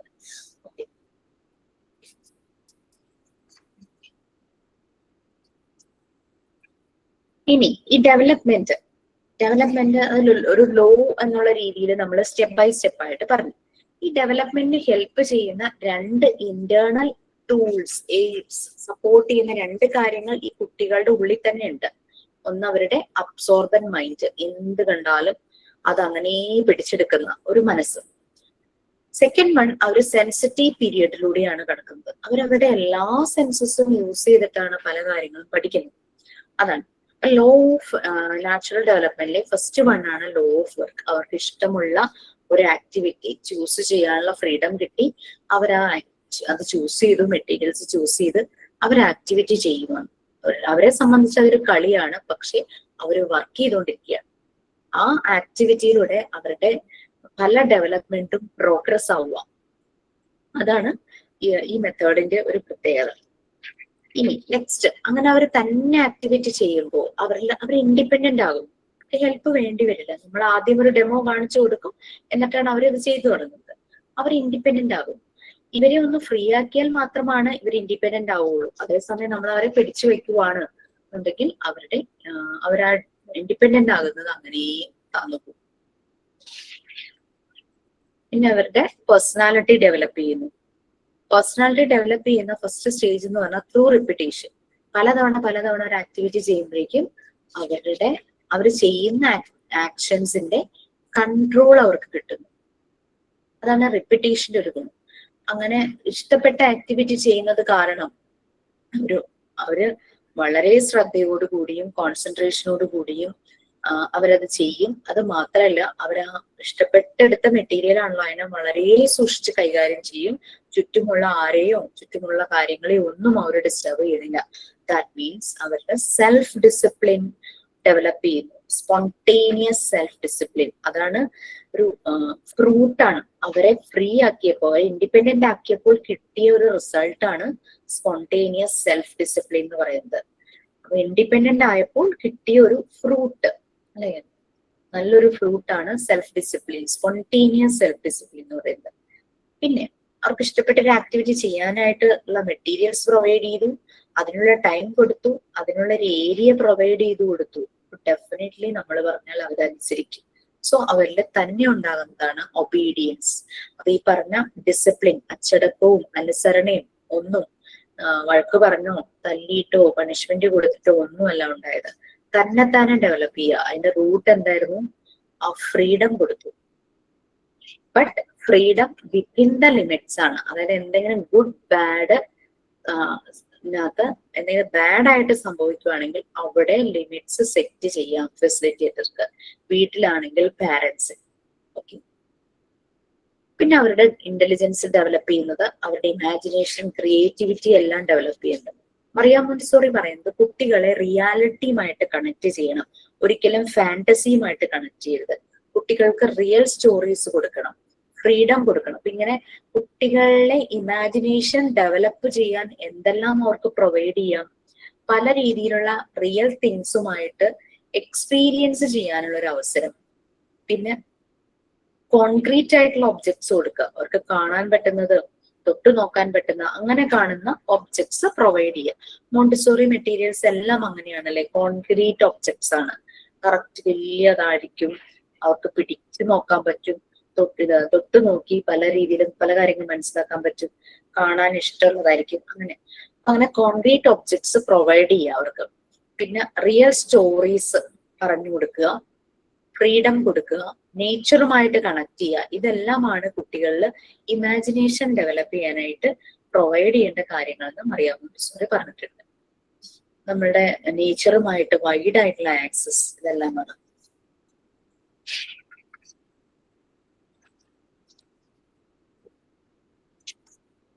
ഇനി ഇവരുടെ ഇമോഷണൽ ആൻഡ് സ്പിരിച്വൽ ലൈഫ്. പിന്നെ അഡൾട്ടിന്റെ റോൾ എന്ന് പറഞ്ഞു കഴിഞ്ഞാൽ പാസീവ് ആയിരിക്കണം. നമ്മളിങ്ങനെ ഒരു സൈഡില് ഇവരിങ്ങനെ ശ്രദ്ധിച്ചുകൊണ്ട് നിൽക്കുക. അതേ ഉള്ളൂ നമ്മുടെ റോള്. ഒരു ആക്റ്റീവ് ആയിട്ടുള്ള ആള്. കസ്റ്റമർ ഈസ് ദ കിങ് എന്ന് പറയുന്ന പോലെ ഈ കുട്ടികളാണ് അവിടുത്തെ king and Prince and princess എന്ന് പറയുന്നത്. ഓക്കെ, അപ്പൊ നമ്മുടെ റോൾ അതേ ഉള്ളൂ. സൈഡിൽ നിൽക്കുക, അവരെ ഒബ്സർവ് ചെയ്യുക, അവരുടെ നീഡ്സ് മനസ്സിലാക്കുക, അവരെന്തെങ്കിലും ഡിമാൻഡ് ചെയ്യുന്നുണ്ടെങ്കിൽ അതിനനുസരിച്ച് കാര്യങ്ങൾ ചെയ്യുക. എന്തെങ്കിലും ബാഡ് ആയിട്ട് വന്നു കഴിഞ്ഞാൽ ഉടൻ തന്നെ അത് ഇടപെട്ട് അത് അവിടെ നിന്ന് വൈപ്പ് ഔട്ട് ചെയ്യുക. അങ്ങനത്തെ മറിയ മോണ്ടിസോറി കുട്ടികളിലെ ഈ ഡെവലപ്മെന്റ് സ്റ്റേജസിനെ രണ്ടായിട്ട് ഡിവൈഡ് ചെയ്തിട്ടുണ്ട്. ക്വസ്റ്റ്യൻ വരുമ്പോൾ തെറ്റിപ്പോരുത്. ഡെവലപ്മെന്റ് സ്റ്റേജസിനെ രണ്ടായിട്ട് ഡിവൈഡ് ചെയ്തിട്ടുണ്ട്. ചൈൽഡ്ഹുഡും അഡൾട്ട്ഹുഡും രണ്ട്. ഈ രണ്ട് സ്റ്റേജസിനെ, ഓരോ സ്റ്റേജിനെ വീണ്ടും രണ്ട് പീരീഡ് ആയിട്ട് ഡിവൈഡ് ചെയ്തിട്ടുണ്ട്. അപ്പൊ ഡെവലപ്മെന്റ് സ്റ്റേജസിനെ മറിയ മോണ്ടിസോറി 4 പീരീഡ് ആയിട്ട് ഡിവൈഡ് ചെയ്തു. 4 പീരീഡ്സ് അല്ലെങ്കിൽ 4 ഫോർമേറ്റീവ് പ്ലാൻസ്. എത്ര സ്റ്റേജസ് ആയിട്ട് ഡിവൈഡ് ചെയ്തെന്ന് വെച്ചാൽ 2. എത്ര പീരീഡ് ആയിട്ട് ഡിവൈഡ് ചെയ്തെന്ന് വെച്ചാൽ 4.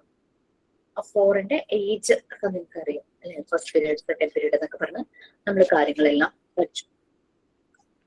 പിന്നെ എന്താ പറയാ, സെൽഫ് കൺസ്ട്രക്ഷൻ 4ാമത്തെ യൂണിറ്റ്. അതില് മോക്ക് ടെസ്റ്റ് എല്ലാം ഇതുപോലെ ലൈക്ക് പീരിയഡ്, ടൈം, ഡേ അങ്ങനെ വന്നിരിക്കുന്നത്. നിങ്ങൾക്ക് എന്തായാലും ഞാൻ ഏജ് വൈസ് ഉള്ള ക്വസ്റ്റ്യൻസ് ഫ്രം മൈ സൈഡ് എന്തായാലും ഉണ്ടായിരിക്കില്ല കേട്ടോ. കാരണം അതൊരു ജനറൽ കൺസെപ്റ്റ് ആണ്. അന്ന് ക്വസ്റ്റ്യൻ ഇട്ടപ്പോൾ അങ്ങനെ ഇട്ടുപോയി. പിന്നെയുള്ള ആർക്കും എക്സാമിന് അങ്ങനെ ഇട്ടിട്ടില്ല. സെൽഫ് കൺസ്ട്രക്ഷനിൽ നമ്മൾ 2 കാര്യങ്ങളാണ് പറയുന്നത്. സെൻസിറ്റീവ് പീരീഡും അബ്സോർബന്റ് മൈൻഡും. ഓൾറെഡി നമ്മൾ ഈ യൂണിറ്റിൽ അതിനെപ്പറ്റി പറഞ്ഞു പോയി. സെൻസിറ്റീവ് പീരീഡും അബ്സോർബന്റ് മൈൻഡ് എന്നുള്ളത്.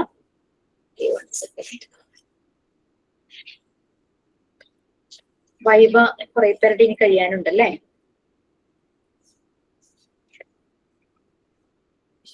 താമസിയാതെ തീർത്തു.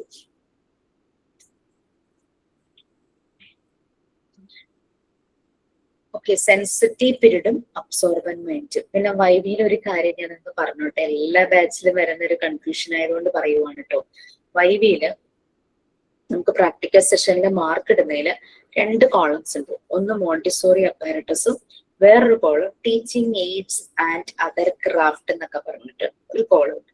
നിങ്ങൾ ഉണ്ടാക്കുന്ന മെറ്റീരിയൽസിന്റെ മാർക്ക് ഇടുന്നത് teaching aids and other craft അതിനകത്താണ്.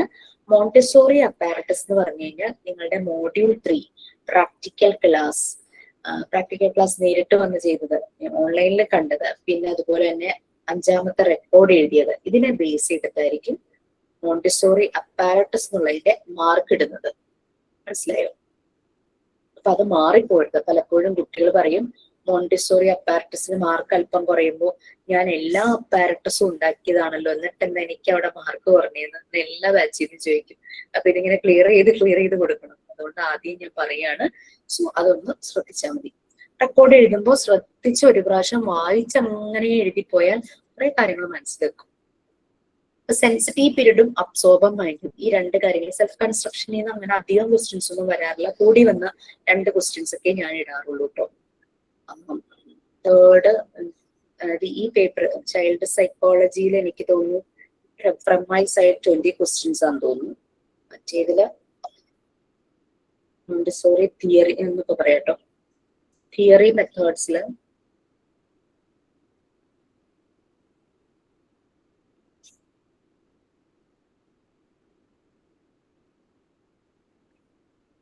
പിന്നെ നാളത്തെ എക്സാമില് എൻ്റെ ഒരു 18 ക്വസ്റ്റ്യൻ കേട്ടോ.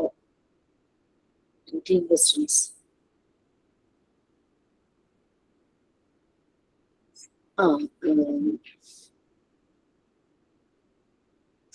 ഫസ്റ്റ് പേപ്പർ, അതായത് philosophy, Montessori philosophy of education 20 ക്വസ്റ്റ്യൻസും മോണ്ടിസോറി തിയറി മെത്തേഡ്സ് ആൻഡ് ആപ്ലിക്കേഷനിൽ 30 ക്വസ്റ്റ്യൻസ്.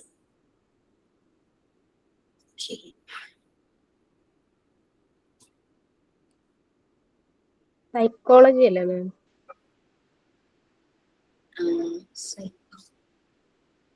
സൈക്കോളജി പാർട്ട് ഞാനാണ് നിങ്ങൾക്ക് എടുത്തത്? ഇല്ല മാം, അത് അതിനെ മിസ്സല്ലേ എടുത്തേ? അതിന്റെ ക്വസ്റ്റ്യൻസ് മാമാണ് ഇടുന്നത് കേട്ടോ, ഞാനല്ല. അത് ടീച്ചർ എടുത്ത് ചിലപ്പോ എക്സ്ട്രാ എന്തൊക്കെയൊക്കെയോ പറഞ്ഞിട്ടുണ്ടാകും. അപ്പൊ അതൊക്കെ ഒന്ന് തൊണ്ടക്കിനെ കുറിച്ചൊക്കെ പറഞ്ഞിട്ടുണ്ടെന്ന് തോന്നുന്നു. എഡ്യൂക്കേഷൻ സൈക്കോളജിയുടെ ഫാദർ എന്നൊക്കെ അറിയപ്പെടുന്നത്. ഇതൊക്കെ പറഞ്ഞിട്ടുണ്ടെന്ന് തോന്നുന്നു ടീച്ചർ. അതൊക്കെ നിങ്ങളൊന്ന് നോക്കുന്നത് നന്നായിരിക്കും. എനിക്ക് ഈ പേപ്പർ 1 നിങ്ങളുടെ നാളത്തെ ക്വസ്റ്റ്യൻ പേപ്പറിൽ യൂണിറ്റ് 126 ക്വസ്റ്റ്യൻസ് മാത്രമേ ഉള്ളൂ. സോ ഡെഫിനറ്റ്ലി നിങ്ങൾക്ക് ഞാൻ PFA എടുത്തല്ലേ? Yes ma'am. PFA നമ്മള് PFA കൊടുക്കുന്ന ആൾ എങ്ങനെയായിരിക്കണം? പേഷ്യന്റ് calm, നോൺ ജഡ്ജ്മെന്റൽ അല്ലെ? അവനവന്റെ സ്റ്റോറി മറ്റുള്ളവരോട് പറയുന്ന വ്യക്തിയാകരുത്. അങ്ങനത്തെയൊക്കെ ഉള്ളത് അതൊക്കെ അറിയാലോ. PFA PFAയുടെ 2 ക്വസ്റ്റ്യൻ കണ്ടിട്ടുള്ളൂ. Ma'am, one more thing, the link something is there, no ma'am. PFA is important of link or what? Just I saw that in questions, I think so. In mock test itself, ma'am. Yeah, yes, understood. 3 parts, 3 factors or something like that, right? Listen, link, connect. Yeah, ma'am. Yeah, that's it. Okay. For long-term recovery, we need 3 factors: listen, link, then connect. Listen them carefully, then connect them to the services. Link them to the services. Listen, link, connect. Only it is link itself. Only more. There is 3-4 options, but it is link with connection, not only just it is link itself. Okay. I just put some basic questions, I think. Not that much confusing type, because when you read all the options, you will get the right answer. If you have any confusion in the question also, that type of question I had made. No, ma'am. Just I'm suggesting that there is only in PFA. It is only two questions. That's it. No, that's only Okay. some basic question regarding PFA. One who knows about PFA, definitely they can answer. Like if they don't know, like what is like. So, many of the students are not attending the class. No, those who are watching record classes, maybe they skip that portion. If they skip that portion, then it will be very difficult, I think. So I will tell something about PFA, but I feel like the people here are only those who are attending the daytime class only. Evening class എല്ലാരും കേറട്ടെ എന്നുള്ള ഉദ്ദേശത്തിലായിരുന്നു. പക്ഷെ നിങ്ങളൊക്കെ തന്നെയാണ് പകലും വരുന്നവരെന്ന് തോന്നുന്നു. Yeah, ma'am. Be informed in Okay, anyway, no problem. ഈ record ക്ലാസ്സും അവർക്ക് ഹെൽപ്ഫുൾ ആവട്ടെ എന്ന് ഞാൻ പ്രതീക്ഷിക്കുന്നു. PFA അങ്ങനെ കാര്യമായിട്ടൊന്നുമില്ല, ജസ്റ്റ് ബേസിക് മാത്രമേ ഉള്ളൂ. PF അങ്ങനെ എന്തോ ഒരു ബേസിക് ക്വസ്റ്റ്യൻസ് ഒരെണ്ണം കണ്ടി ഇട്ടിട്ടുള്ളൂ എന്നാണ് എന്റെ ഒരു ഓർമ്മ. നത്തിങ്. പിന്നെ അതുപോലെ തന്നെ ഇപ്പൊ ക്വസ്റ്റ്യൻ വായിച്ച് കൺഫ്യൂസ്ഡ് ആയോ, അപ്പൊ തന്നെ വേഗം ഓപ്ഷൻസ് ഒന്ന് വായിച്ചു നോക്കുക. ഓപ്ഷൻ വായിക്കുമ്പോ തന്നെ നിങ്ങൾക്ക് അത് ക്ലിക്ക് ആയിക്കോളും. നമ്മുടെ ക്ലാസ് എങ്ങനെ പോയും അതാണ് മോസ്റ്റ്ലി ഞാൻ ചെയ്യുന്നത്. എങ്ങനെയാണെന്ന് വെച്ചാൽ ഓരോ ക്ലാസ്സിന്റെ പൾസ് അനുസരിച്ചാണ് ഞങ്ങൾ ടീച്ചേഴ്സ് ക്വസ്റ്റ്യൻസ് എടുക്കുന്നത്. ആ ഒരു ക്ലാസ്സിൽ എന്താണോ പറഞ്ഞു പോയത് അതിനെ റിലേറ്റ് ചെയ്തിട്ടൊക്കെ ആയിരിക്കും പലപ്പോഴും ക്വസ്റ്റ്യൻസും ഓപ്ഷൻസും വരാറ്.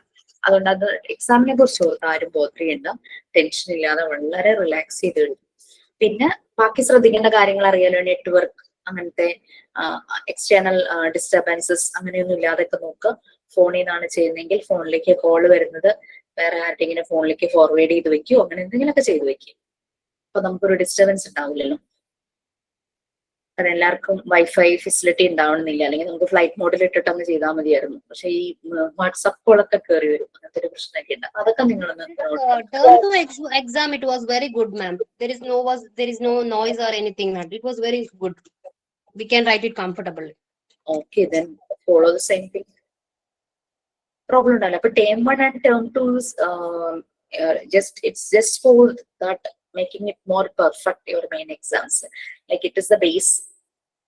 നമുക്കൊരു പ്രാക്ടീസ് അത് തന്നെയാണ് term 1 and 2.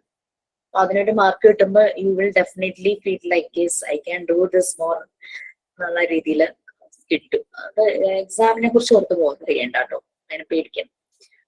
ഓപ്ഷൻസ് വായിച്ചാൽ തന്നെ നല്ലൊരു ഐഡിയ കിട്ടും, നിങ്ങൾക്ക് ആൻസർ ചെയ്യാം. അല്ലാതെ കാണാതെ പഠിക്കേണ്ട യാതൊരു ആവശ്യമൊന്നും തോന്നുന്നില്ല. നമ്പർ ഓഫ് ക്വസ്റ്റ്യൻസ് സെയിം തന്നെയല്ലേ മാം? 50 ക്വസ്റ്റ്യൻസ്. 50 ക്വസ്റ്റ്യൻസ് അങ്ങനെ തന്നെ. സബ്ജക്റ്റിന്റെ യൂണിറ്റ്സ് ഒന്ന് ശ്രദ്ധിച്ചാൽ മതി. അത് പാർട്ട് 3 മാത്രം ശ്രദ്ധിക്കേണ്ട ആവശ്യമുള്ളൂ. കാരണം വെച്ചാൽ പാർട്ട് 3 1, 3, 4, 5, 6 അങ്ങനെ എന്തല്ലേ പാർട്ട് 3 വന്നേക്കണേ. പിന്നെ അടുത്ത സബ്ജക്ട് 2, 7 അങ്ങനെ ഒരു വ്യത്യാസം ഉണ്ടെന്ന് മാത്രമേ ഉള്ളൂ. അത് മാത്രം ഒന്ന് ശ്രദ്ധിച്ചാൽ മതി. ബാക്കിയെല്ലാം കണ്ടിന്യൂസ്. ആദ്യത്തെ യൂണിറ്റിലെ ആദ്യത്തെ പാർട്ടിലെ മുഴുവനും ഒരു സബ്ജക്ട്, ലാസ്റ്റ് പാർട്ടിലെ മുഴുവനും ഒരു സബ്ജക്ട്. രണ്ടാമത്തെ പാർട്ട് കറക്റ്റ് സ്പ്ലിറ്റ് ചെയ്തു. 1 to 5 ഒരു സബ്ജക്ട്, 6 to 10 ഒരു സബ്ജക്ട്. 3 വന്നപ്പോ 2 അടുത്ത സബ്ജക്റ്റിലേക്ക് പോയി. 1, 3, 4, 5, 6 എന്നുള്ള രീതിയിലും വന്നു. ഓക്കെ. സോ സെൻസിറ്റിവിറ്റിയുടെ കാര്യമായിരുന്നു. അതിനകത്ത് കാര്യമായിട്ട് ഞാനൊന്നും ചോദിച്ചിട്ടില്ല. മീൻസ് ഞാൻ ഈ ഇതിന്റെ ക്വസ്റ്റ്യൻ പേപ്പർ പ്രിപ്പയർ ചെയ്തിട്ടില്ല കേട്ടോ. അത് ഞാൻ ചെയ്തുകൊണ്ടിരിക്കണേ ഉള്ളൂ. ഞാൻ എന്തായാലും ഏജ് വൈസ്, പീരീഡ് വൈസ് അങ്ങനത്തെ കാര്യങ്ങൾ ഇതിനകത്ത് ചോദിക്കില്ല. സെൻസിറ്റിവിറ്റി അങ്ങനെയുള്ള കാര്യങ്ങളിൽ കൂടുതലായും ചോദിക്കാറുള്ളത്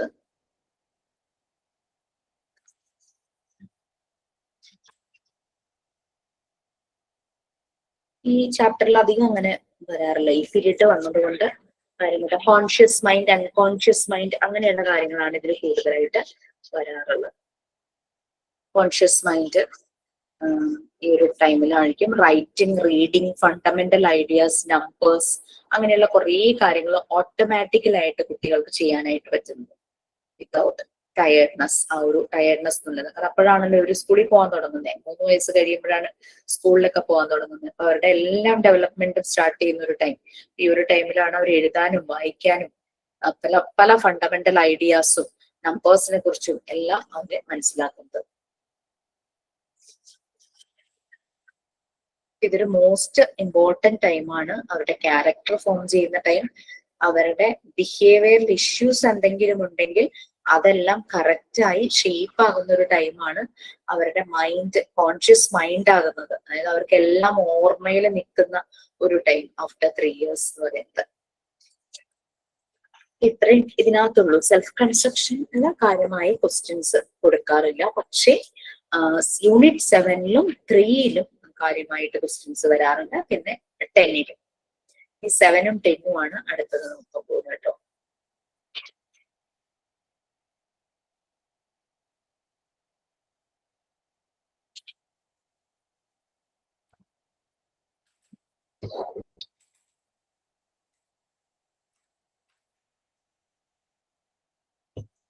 Seven, Montessori prepared environment.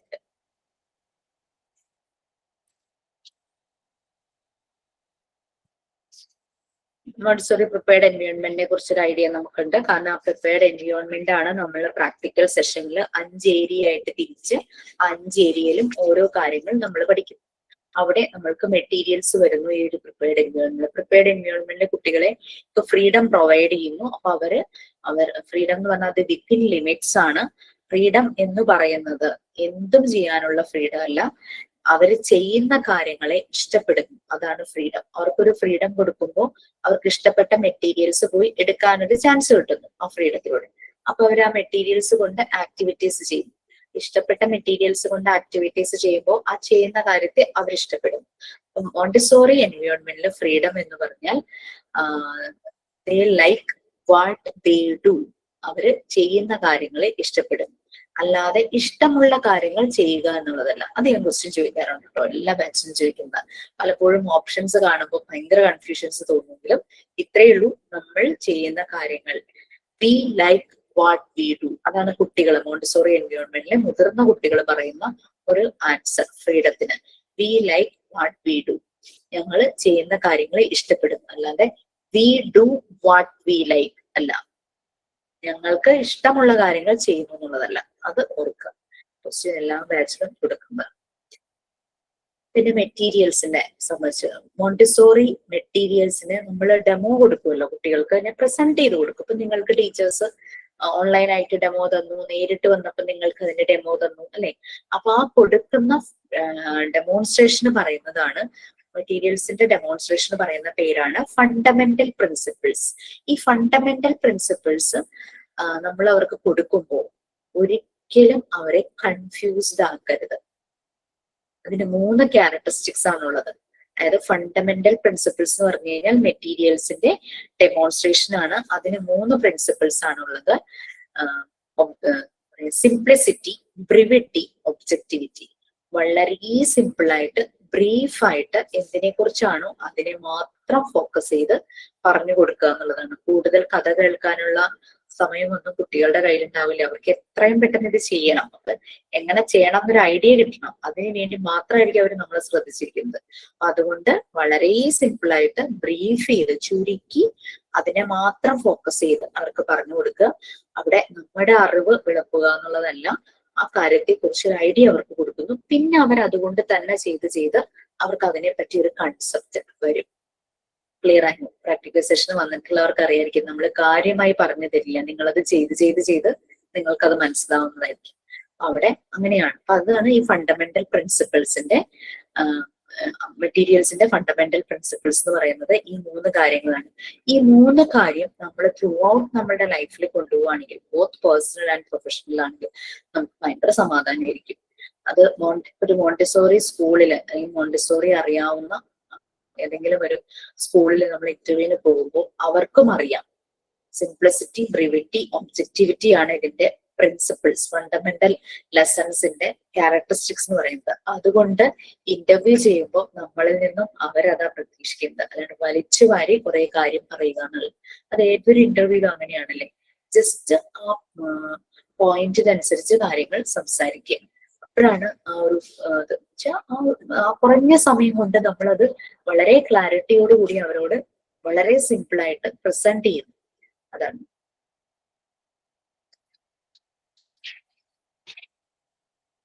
പിന്നെ മെറ്റീരിയൽസ് യൂസ് ചെയ്യുമ്പോൾ ശ്രദ്ധിക്കേണ്ട കാര്യങ്ങളെല്ലാം നമ്മൾ പറഞ്ഞിട്ടുണ്ടായിരുന്നു അല്ലെ. ഈ മെറ്റീരിയൽസ് യൂസ് ചെയ്യുമ്പോൾ കുട്ടിയിൽ ഡെവലപ്പ് ചെയ്യുന്ന കുറെ ക്വാളിറ്റീസ് വരുന്നുണ്ട്. Respect to the materials, self respect, respect to the surroundings, respect to others, അങ്ങനെ കുറെ കാര്യങ്ങൾ വരുന്നുണ്ട് മെറ്റീരിയൽസ് യൂസ് ചെയ്യുമ്പോൾ.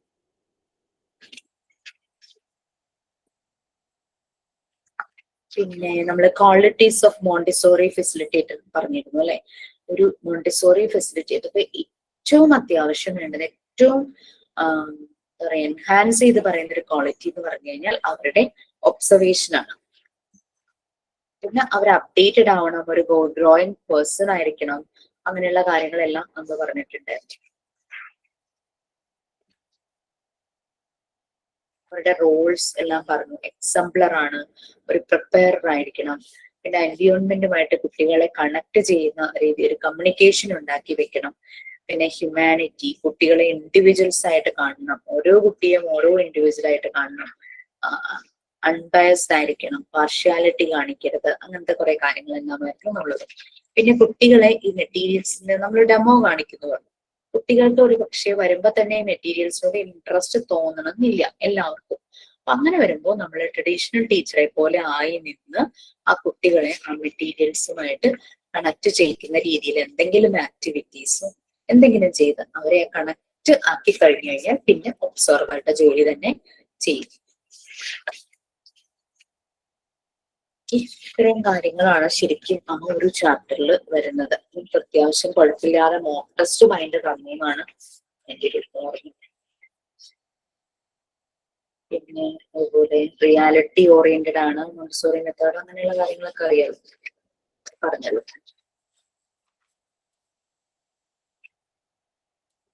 സമയം ഞാൻ എടുക്കുന്നില്ല, കാരണം പഠിക്കാനും പ്രിപ്പയർ ചെയ്യാനുണ്ടാവും. പിന്നെ മോണ്ടിസോറി ടേംസ് ആയിരുന്നു നമ്മൾ പറഞ്ഞ അല്ലെ.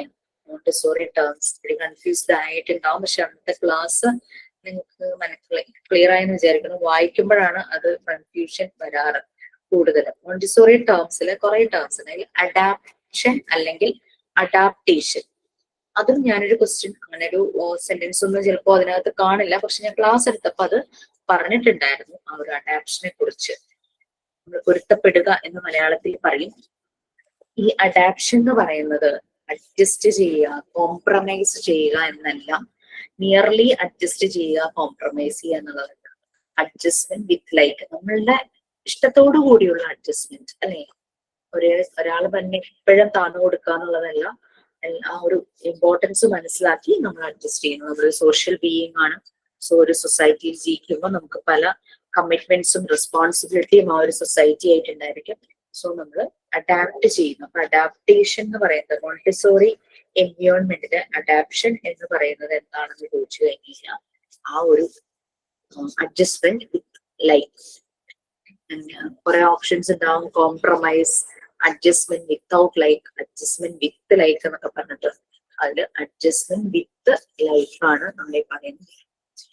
ഇനി മോണ്ടിസോറി ടേംസിൽ അടുത്തതായിരുന്നു നമ്മൾ ഡെവലപ്മെന്റ് ഒക്കെ. നിങ്ങൾ ഓൾറെഡി പാർട്ട് 2-ലെ ഒരു സബ്ജക്റ്റ് ആണ് ചൈൽഡ് ഡെവലപ്മെന്റ്. അതിലെല്ലാം കാര്യമായി തന്നെ പഠിച്ചിട്ടുണ്ട് ഡെവലപ്മെന്റിനെ കുറിച്ച്. പിന്നെ എഡ്യൂക്കേഷൻ. എഡ്യൂക്കേഷൻ എന്ന് പറയുന്നത് ഇൻഡിവിജ്വലിനെ ഫോക്കസ് ചെയ്ത് വരുന്നതാണ് എഡ്യൂക്കേഷൻ എന്ന് പറയുന്നത്. Education must be focus on the individual. Okay, അല്ലാണ്ട് ഒരു സൊസൈറ്റിയുടെ ആവശ്യത്തിന് വേണ്ടിയിട്ടുള്ള കാര്യമല്ല. ഒരു ഇൻഡിവിജ്വലിനെ ഫോക്കസ് ചെയ്തിട്ടുള്ളതാണ് എഡ്യൂക്കേഷൻ. ആ ഒരു ഇൻഡിവിജ്വലിന്റെ ഡെവലപ്മെന്റ് എല്ലാ ഏരിയയിലും പോസിബിൾ ആക്കുക, അതാണ് എഡ്യൂക്കേഷൻ എന്നുള്ളത് കൊണ്ട് ഉദ്ദേശിക്കുന്നത്. അല്ലാതെ ഒരു കുറെ ഡോക്ടർമാരെയും എഞ്ചിനീയർമാരെയും ഷെഫുമാരെയും ചുമ്മാ ഇങ്ങനെ ഉണ്ടാക്കുന്ന ഒരു ഫാക്ടറി പോലെ ആകരുത് എഡ്യൂക്കേഷൻ എന്ന് പറയുന്നത്. എന്ത് ജോലിയുള്ളവരാണെങ്കിലും അവരെ മാത്രം ഉണ്ടാക്കിയെടുക്കുന്ന ഫാക്ടറി ആകുക. ചില ജോലിയിലുള്ളവരെ കണ്ടു കഴിഞ്ഞാൽ നമുക്ക് തോന്നാറില്ലേ അവർക്ക് ആ ജോലി മാത്രമേ അറിയുള്ളൂ, വേറെ ഒന്നിനെ പറ്റിയും അവർക്ക് അറിയില്ല. അങ്ങനെയുള്ള ഒരാളെ അല്ല ശരിക്കും എഡ്യൂക്കേഷനിലൂടെ മോൾഡ് ചെയ്ത് വരുന്നത്. അവർക്ക് ഒരു കൈൻഡ്നെസ് ഉണ്ടായിരിക്കും, മറ്റുള്ളവരെ മനസ്സിലാക്കാനായിട്ട് പറ്റുന്നു. ഈ സൊസൈറ്റിക്ക് വേണ്ടി ഞാൻ എന്താണ് ചെയ്യേണ്ടത്, ഞാൻ ഒരു സിവിക് റെസ്പോൺസിബിലിറ്റി, ഒരു സോഷ്യൽ റെസ്പോൺസിബിലിറ്റി ഉള്ള ആളാണ്. സോ എനിക്ക് എന്ത് ചെയ്യാൻ പറ്റും, അങ്ങനെ ചിന്തിക്കാൻ പറ്റുന്ന രീതിയിൽ ഹ്യൂമൻ ബീങ്സ് ആക്കി എടുക്കുക എന്നുള്ളതാണ് എഡ്യൂക്കേഷൻ എന്ന് ഉദ്ദേശിക്കുന്നത്. പിന്നെ നമ്മൾ പറഞ്ഞത് ഹോം, നെബുലെ, ഹോം, നീം, നെബുലെ, ഈ 3 പുതിയ വാക്കുകൾ നിങ്ങൾ പഠിച്ചു അല്ലെ. ഹോം കണക്റ്റഡ് വിത്ത് ഹോർമോൺസ് തന്നെയാണ് ശരിക്കും. അതായത് നമ്മളുടെ ഒരു വൈറ്റൽ എനർജി, ഒരു പർപ്പസീവ് ആക്ടിവിറ്റി ചെയ്യാൻ നമ്മളെ ഹെൽപ്പ് ചെയ്യുന്ന ഒരു വൈറ്റൽ എനർജി. കുറച്ചു മുമ്പ് നമ്മുടെ ടീച്ചേഴ്സിന്റെ കാര്യം പറഞ്ഞു, ഒരു പൊട്ടൻറ്റ് ഫോഴ്സ് കുട്ടിയെ ഇങ്ങനെ നിനക്കത് ചെയ്യാൻ പറ്റും, യു ക്യാൻ ഡു ഇറ്റ് എന്ന് പറഞ്ഞ് കുട്ടിയെ കൊണ്ട് അവന്റെ എബിലിറ്റി മനസ്സിലാക്കി, കപ്പാസിറ്റി മനസ്സിലാക്കി ചെയ്യിക്കുന്ന ഒരു പൊട്ടൻറ്റ് ഫോഴ്സ് ആണ് ടീച്ചർ അല്ലെങ്കിൽ ഫെസിലിറ്റേറ്റർ അല്ലെങ്കിൽ എഡ്യൂക്കേറ്റർ എന്നുള്ളത്. അതുപോലെ തന്നെ ഈ ഉള്ളൊരു വൈറ്റൽ എനർജിയാണ് ഹോം എന്ന് പറയുന്നത്. അപ്പൊ ഹോമിനെ കൊണ്ട് ഈ പണി ചെയ്യിക്കണം. അതായത് ഇപ്പൊ ഒരു കുട്ടിയുടെ ഉള്ളിൽ ഒരു കപ്പാസിറ്റി ഉണ്ട്, നെബുലയാണ് അവന്റെ കപ്പാസിറ്റി എന്ന് പറയുന്നത്. ഈ കപ്പാസിറ്റി യൂസ് ചെയ്ത് കുട്ടി ആക്ടിവിറ്റി ചെയ്യണം. അപ്പൊ ഹോമിനെ ഉണർത്തുന്നത്, അതായത് ഹോമിന് ആ ഒരു ട്രിഗർ കൊടുക്കുന്നത് നീമാണ്. നീം അറിയിക്കും ഈ കൊച്ചിന്. നീം എന്ന് പറയുന്നത് മെമ്മറിയാണ് കേട്ടോ, ഒരു ജനറ്റിക് മെമ്മറിയാണ്, മെമ്മറിയുടെ ഒരു ഫോമാണ്. അറിയിക്കും ഈ കുട്ടിയിൽ ഈ എബിലിറ്റി ഉണ്ട്, അവനെ അത് പുറത്തേക്ക് കൊണ്ടുവരാനായിട്ട് ഹോമിനെ ഉണർത്തുന്നത് ഈ നീമാണ്. അപ്പൊ ഹോം എന്ത് ചെയ്യും, ഇവനെ പുഷ് ചെയ്യും, you can do it, you can do it എന്ന് പറഞ്ഞു. അപ്പൊ നമ്മൾ പറഞ്ഞു കുട്ടിയുടെ ഉള്ളിലുള്ള ഇന്നർ ഗൈഡാണ് കുട്ടിയെ കൊണ്ട് പലതും ചെയ്യാനായിട്ട് ചെയ്യുന്നത്. കാരണം പലപ്പോഴും കുഞ്ഞുങ്ങൾ എന്തെങ്കിലും ചെയ്തു കഴിയുമ്പോ ചോദിക്കുമ്പോ എനിക്കറിയില്ല, ഐഡോണ്ട് നോ. പിന്നെ അത് മാത്രമല്ല, അഡൾട്ടിനെ പോലെ അവർക്ക് അറിയില്ല എത്രത്തോളം ഫോഴ്സ് ഓരോ കാര്യങ്ങൾക്കും ഉപയോഗിക്കണം എന്നുള്ളത്. അവരവരുടെ മാക്സിമം എഫേർട്ട് എടുത്തായിരിക്കും പല കാര്യങ്ങളും ചെയ്യുന്നത്. തൊട്ട് മുന്നിൽ നിൽക്കുന്ന കുഞ്ഞിനെ പതുക്കെ തള്ളുന്നതായിരിക്കാം, അത് അവനെ തള്ളിയിടും, അത് കൊച്ച് വീടിന് പോകുന്ന പോലെ ആയിപ്പോകും. മാക്സിമം ഫോഴ്സ് ഇവർ ഉപയോഗിക്കും. അപ്പൊ അത് ഒരു എക്സാമ്പിൾ പറയുവാണെങ്കിൽ, കുഞ്ഞുങ്ങൾക്ക് പപ്പടം കൊടുക്കുമ്പോ അവരുടെ കൈ ഇങ്ങനെ കൊണ്ടുവയ്ക്കും, അതങ്ങ് വല്ലാണ്ട് പൊടിഞ്ഞു പോകൂലേ. പക്ഷെ നമുക്കറിയാം ഓരോന്നിനും എത്ര ഫോഴ്സ് കൊടുക്കണം. ടേബിൾ പുഷ് ചെയ്യാനാണെങ്കിലും ചെയർ എടുത്തൊരു പ്ലേസിൽ നിന്ന് മറ്റൊരു പ്ലേസിലേക്ക് വെക്കാനും, പപ്പടം എടുത്ത് എങ്ങനെ പൊട്ടിക്കണം, അങ്ങനത്തെ ഓരോന്നിനും കൊടുക്കേണ്ട ഫോഴ്സിനെ കുറിച്ച് ആസ് ആൻ അഡൾട്ട് നമുക്കറിയാം. കാരണം നമ്മൾ നമ്മുടെ പീക്കിൽ എത്തിക്കഴിഞ്ഞു ഡെവലപ്മെന്റ്, ഇനിയൊന്നും ഇല്ല ബാക്കി. പക്ഷെ കുഞ്ഞുങ്ങൾക്ക് അറിയില്ല, അവരെന്ത് ചെയ്യുമ്പോഴും മാക്സിമം ഫോഴ്സിലാണ് ചെയ്യുന്നത്. അതാണ് കുട്ടികൾ ചെയ്യുന്നതും അഡൽട്ട് ചെയ്യുന്നതും തമ്മിലുള്ള ആ ഒരു ഡിഫറൻസ് വരുന്നത്. അവരത് റിപ്പീറ്റ് ചെയ്യുമ്പോഴാണ്. അപ്പൊ അവർക്ക് ആ ഐഡിയ വരും, ഞാൻ ഇങ്ങനെ ചെയ്താൽ അത് നാശമായി പോവും, പപ്പടം മുഴുവൻ പൊടിഞ്ഞു പോയി, അപ്പൊ ഇനി എടുക്കുമ്പോ ഞാൻ അത്രയും ഇതിൽ പിടിക്കില്ല. അങ്ങനെയാണ് അവര് പല കാര്യങ്ങളും മനസ്സിലാക്കുന്നത്. അപ്പൊ അതുപോലെ കുഞ്ഞുങ്ങളിൽ എല്ലാവരിലും ഉള്ള ഒരു വൈറ്റൽ എനർജിയാണ് ഈ ഹോം എന്ന് പറയുന്നത്. നീവും ഉണ്ട്. അപ്പൊ നീം ഹോമിനെ ഓർമ്മിപ്പിക്കും. ഈ കുട്ടിക്ക് നെബുലയുണ്ട്, ഒരു പടം വരയ്ക്കാനുള്ള കഴിവുണ്ട്, അതാണ് അവന്റെ നെബുല. അപ്പം ഫോഴ്സ് ചെയ്യാൻ പറ്റും. അങ്ങനെ ഇവനെ ഇരുന്ന് പടം വരയ്ക്കും. നിങ്ങൾ വട്ടവർ ഇപ്പൊ എന്ത് ആക്ടിവിറ്റീസ് ആണ്. നീമിന്റെ കേസ് വരുവാണെങ്കിൽ സ്പെഷ്യൽ ടൈപ്പ് ഓഫ് മെമ്മറിയാണ് നീം എന്ന് പറയുന്നത്. അത് ചുറ്റും നടക്കുന്ന കാര്യങ്ങളെല്ലാം അങ്ങനെ അബ്സോർവ് ചെയ്ത് അതിനെ മനസ്സിൽ മൈൻഡിൽ സ്റ്റോർ ചെയ്ത് വെക്കുന്നു. ഒരു ചുറ്റും കുട്ടി കാണുന്ന ലോകത്തിലെ പല കാഴ്ചകളും കുട്ടികൾ അങ്ങനെ തന്നെ അബ്സോർബ് ചെയ്ത് ഇങ്ങനെ സ്റ്റോർ ചെയ്ത് വെക്കും. അതാണ് നീം എന്ന് പറയുന്നത്, ആ ഒരു സ്പെഷ്യൽ ടൈപ്പ് ഓഫ് മെമ്മറി. പിന്നെ എല്ലാ പ്ലാന്റ്, അനിമൽ, അതുപോലെ തന്നെ ഹ്യൂമൻ ബീയിങ്, ഇതിലെല്ലാം നെയിം ഉണ്ട്. രണ്ട് ടൈപ്പ് കാറ്റഗറൈസ് ചെയ്യണ 2 കൈൻഡ് ഓഫ് നെയിംസ് ഉണ്ട്. അതിലെ ഫസ്റ്റ് വൺ ആണ് ഈ പറയുന്ന പ്ലാന്റിലും അനിമൽസിലും മനുഷ്യരിലും എല്ലാം ഉണ്ടെന്ന് പറയുന്നത്. പിന്നെയുള്ളത് സൈക്കിക് നെയിം ആണ്. സൈക്കിക് എന്ന് പറഞ്ഞാൽ മനസ്സുമായി കണക്ട് ചെയ്തത്. അത് ശരിക്കും പറഞ്ഞു കഴിഞ്ഞാല് പ്ലാന്റ് ലൈഫിലില്ല, അനിമൽസിലും ഹ്യൂമണിലും ഉണ്ട്. അനിമൽസിൽ അതുള്ളത് കൊണ്ടാണ് ജനിക്കുമ്പോ തന്നെ അവര് എല്ലാ കാര്യങ്ങളും തന്നെ ചെയ്യാൻ തുടങ്ങുന്നത്. ഹ്യൂമൻസിൽ അത് ഉണ്ടെങ്കിലും അത് ഡെവലപ്പ് ആകാൻ സമയമെടുക്കും. അപ്പൊ നെയിം 2 ടൈപ്പ് ഉണ്ട്. അത് എല്ലാ ജീവനുള്ളതിലും ഉണ്ട്. പ്ലാന്റ്സിലുണ്ട്. പ്ലാന്റ് ലൈഫ് എന്ന് പറഞ്ഞു കഴിഞ്ഞാൽ ഫ്ലോറ എന്ന് ഞാൻ പലപ്പോഴും ക്വസ്റ്റ്യനിൽ കൊടുക്കാറുണ്ട്. അനിമൽ ലൈഫ് എന്ന് പറഞ്ഞാൽ ഫോണ എന്നാണ്. FLORA ഫ്ലോറ, FAUNA ഫോണ. അങ്ങനെ ക്വസ്റ്റ്യൻസിൽ കൊടുക്കാറുണ്ട്. പുതിയ വേർഡ് നിങ്ങൾ പഠിച്ചോട്ടെ. ഞാൻ ബ്രാക്കറ്റിൽ എന്നിട്ട് അനിമൽ ലൈഫ് എന്നും പ്ലാന്റ് ലൈഫ് എന്നും കൊടുക്കൂട്ടോ, എക്സാമിന്റെ ക്വസ്റ്റ്യൻ ആണെങ്കിലും കൺഫ്യൂസ്ഡ് ആകാതിരിക്കാൻ. ആ 2 വേർഡും കൂടെ ഒന്ന് അറിയട്ടെ എന്ന് വിചാരിച്ചിട്ട്. അപ്പൊ അങ്ങനെ വരുന്നു. അത് രണ്ടിലും ഈ നെയിം ഉണ്ട്. അതിലെ ആദ്യത്തെ ടൈപ്പ് നെയിമാണ് എല്ലാത്തിലും ഉള്ളത്. രണ്ടാമത്തെ ടൈപ്പ് അനിമൽസിലും മനുഷ്യരിലും മാത്രമേ ഉള്ളൂ, പ്ലാന്റിലില്ല. അനിമൽസിലുള്ളത് അവർക്ക് ജനിക്കുമ്പോ തന്നെ അതൊരു ഇൻബോൺ പാറ്റേൺ ആയിട്ടുണ്ട്, ഇൻസ്റ്റിങ്ക്റ്റ് ആയിട്ടുണ്ട്. അതുകൊണ്ടാണ് അപ്പൊ തന്നെ അവർ കേപ്പബിൾ ആകുന്നത്. ഹ്യൂമണിലെ ഇത് കുറച്ച് സമയമെടുക്കും.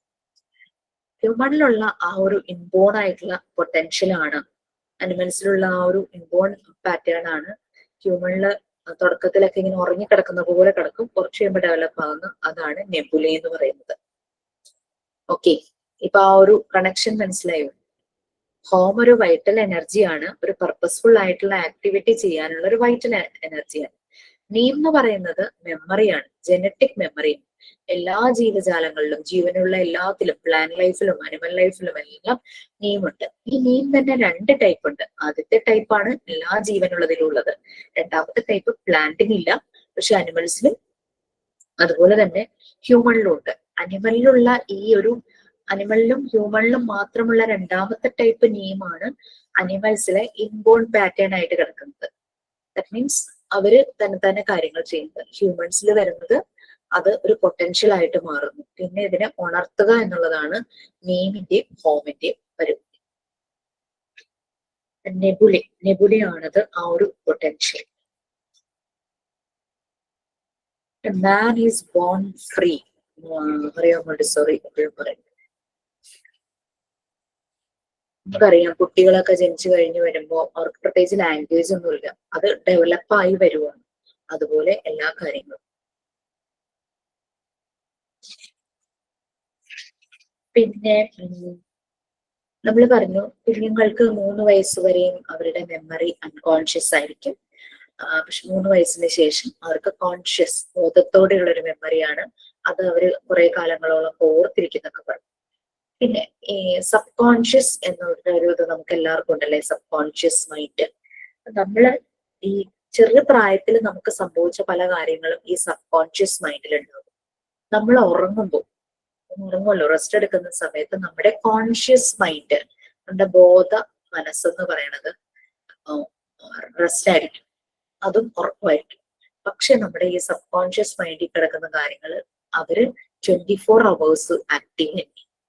നമ്മൾ ഉറങ്ങുമ്പോൾ ഇവര് പണിയെടുക്കും. അപ്പോഴാണ് നമ്മൾ ഈ തലയും വാലും ഒന്നും ഇല്ലാത്ത സ്വപ്നങ്ങളും, നമുക്ക് ഒരു പരിചയമില്ലാത്ത സ്ഥലവും ഒരു പരിചയമില്ലാത്ത ആളുകളാന്നൊക്കെ പറഞ്ഞ് നമ്മൾ സ്വപ്നം കാണില്ല.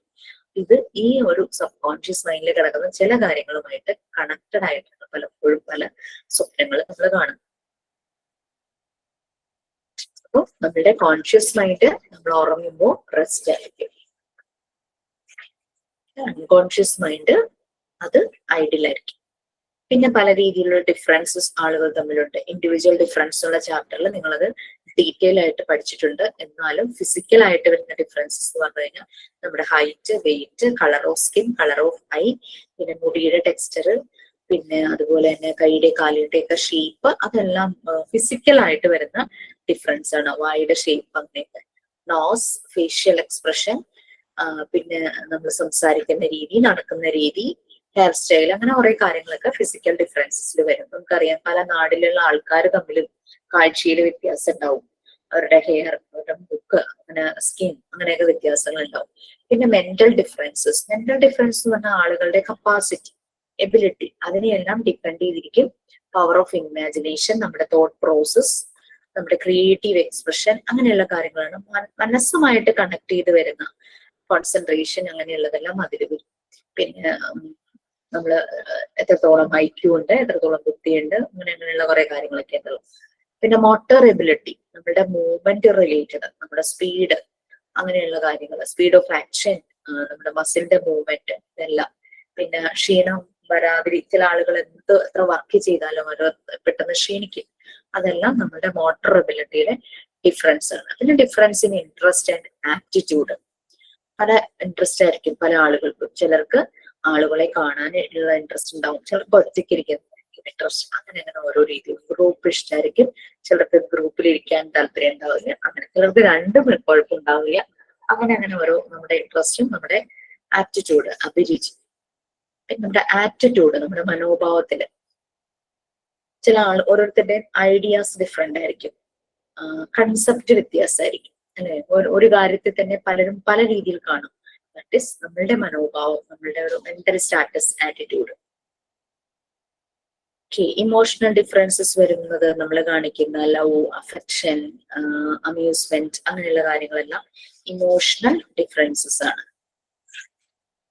ഇത്രയാണ് ടേംസിൽ വരുന്നത്. ടേംസിൽ നിങ്ങൾ ഒത്തിരി ബുദ്ധിമുട്ടിക്കുന്ന രീതിയിൽ ക്വസ്റ്റ്യൻസ് ഒന്നും ഇടാറില്ല. ആ 3 ഒരു പുതിയ വാക്കുകൾ പഠിച്ചല്ലോ, ഹോം, നെയിം. പിന്നെ ഈ 2 പേപ്പറിലും ഞാൻ എല്ലാ ബാച്ചുകാർക്കും ഇടാറുള്ള ഒരു കോമൺ ക്വസ്റ്റ്യൻ എന്ന് പറഞ്ഞു കഴിഞ്ഞാൽ, മറിയാം മോണ്ടിസോറിയുടെ ഏതെങ്കിലും ഫേമസ് ആയിട്ടുള്ള കോട്സ് ഞാൻ ബ്രോക്കൺ ലൈൻസിൽ മുഴുവൻ ഇടാതെ ഇടും. ആ ബ്ലാങ്ക് ഭാഗം ഫില്ല് ചെയ്യാന്നുള്ളതാണ് നിങ്ങളുടെ ഡ്യൂട്ടി. അത് ഓർത്ത് പേടിച്ച് ഓടിപ്പോയി മറിയാം മോണ്ടിസോറിയുടെ എല്ലാ കോഴ്സും ഇരുന്ന് വായിക്കേണ്ട യാതൊരു കാര്യമില്ല. നമ്മുടെ ടോപ്പിക് റിലേറ്റഡ് ആയിട്ടുള്ള കോഴ്സ് മാത്രമേ ഉണ്ട്. According to doctor Maria Montessori, a child should provide freedom, അല്ലെങ്കിൽ ഡാഷ് വിത്തിൻ ദ ലിമിറ്റ്സ്, അല്ലെങ്കിൽ ഫ്രീഡം വിത്തിൻ ദി ഡാഷ്, അങ്ങനെയൊക്കെ ചെയ്യും. മനസ്സിലായില്ലേ? ഏത് ടൈപ്പ് കോഴ്സ് ആണ് വരുന്നത്? അപ്പൊ അങ്ങനെയുള്ള കോഴ്സ് ആണ് വരുന്നത്. അത് എല്ലാ ബാച്ചിലും ഞാൻ ഈ 2 പേപ്പറിലും മറിയാം മോണ്ടിസോറിയുടെ കോഴ്സ് ഫിൽ ചെയ്യാനായിട്ട് ചോദിക്കും. അത് ഓപ്ഷൻ ഉണ്ടാവും, വായിക്കുമ്പോ തന്നെ മനസ്സിലാവും അവിടെ എന്താണ് ഫിൽ ചെയ്യേണ്ടത്.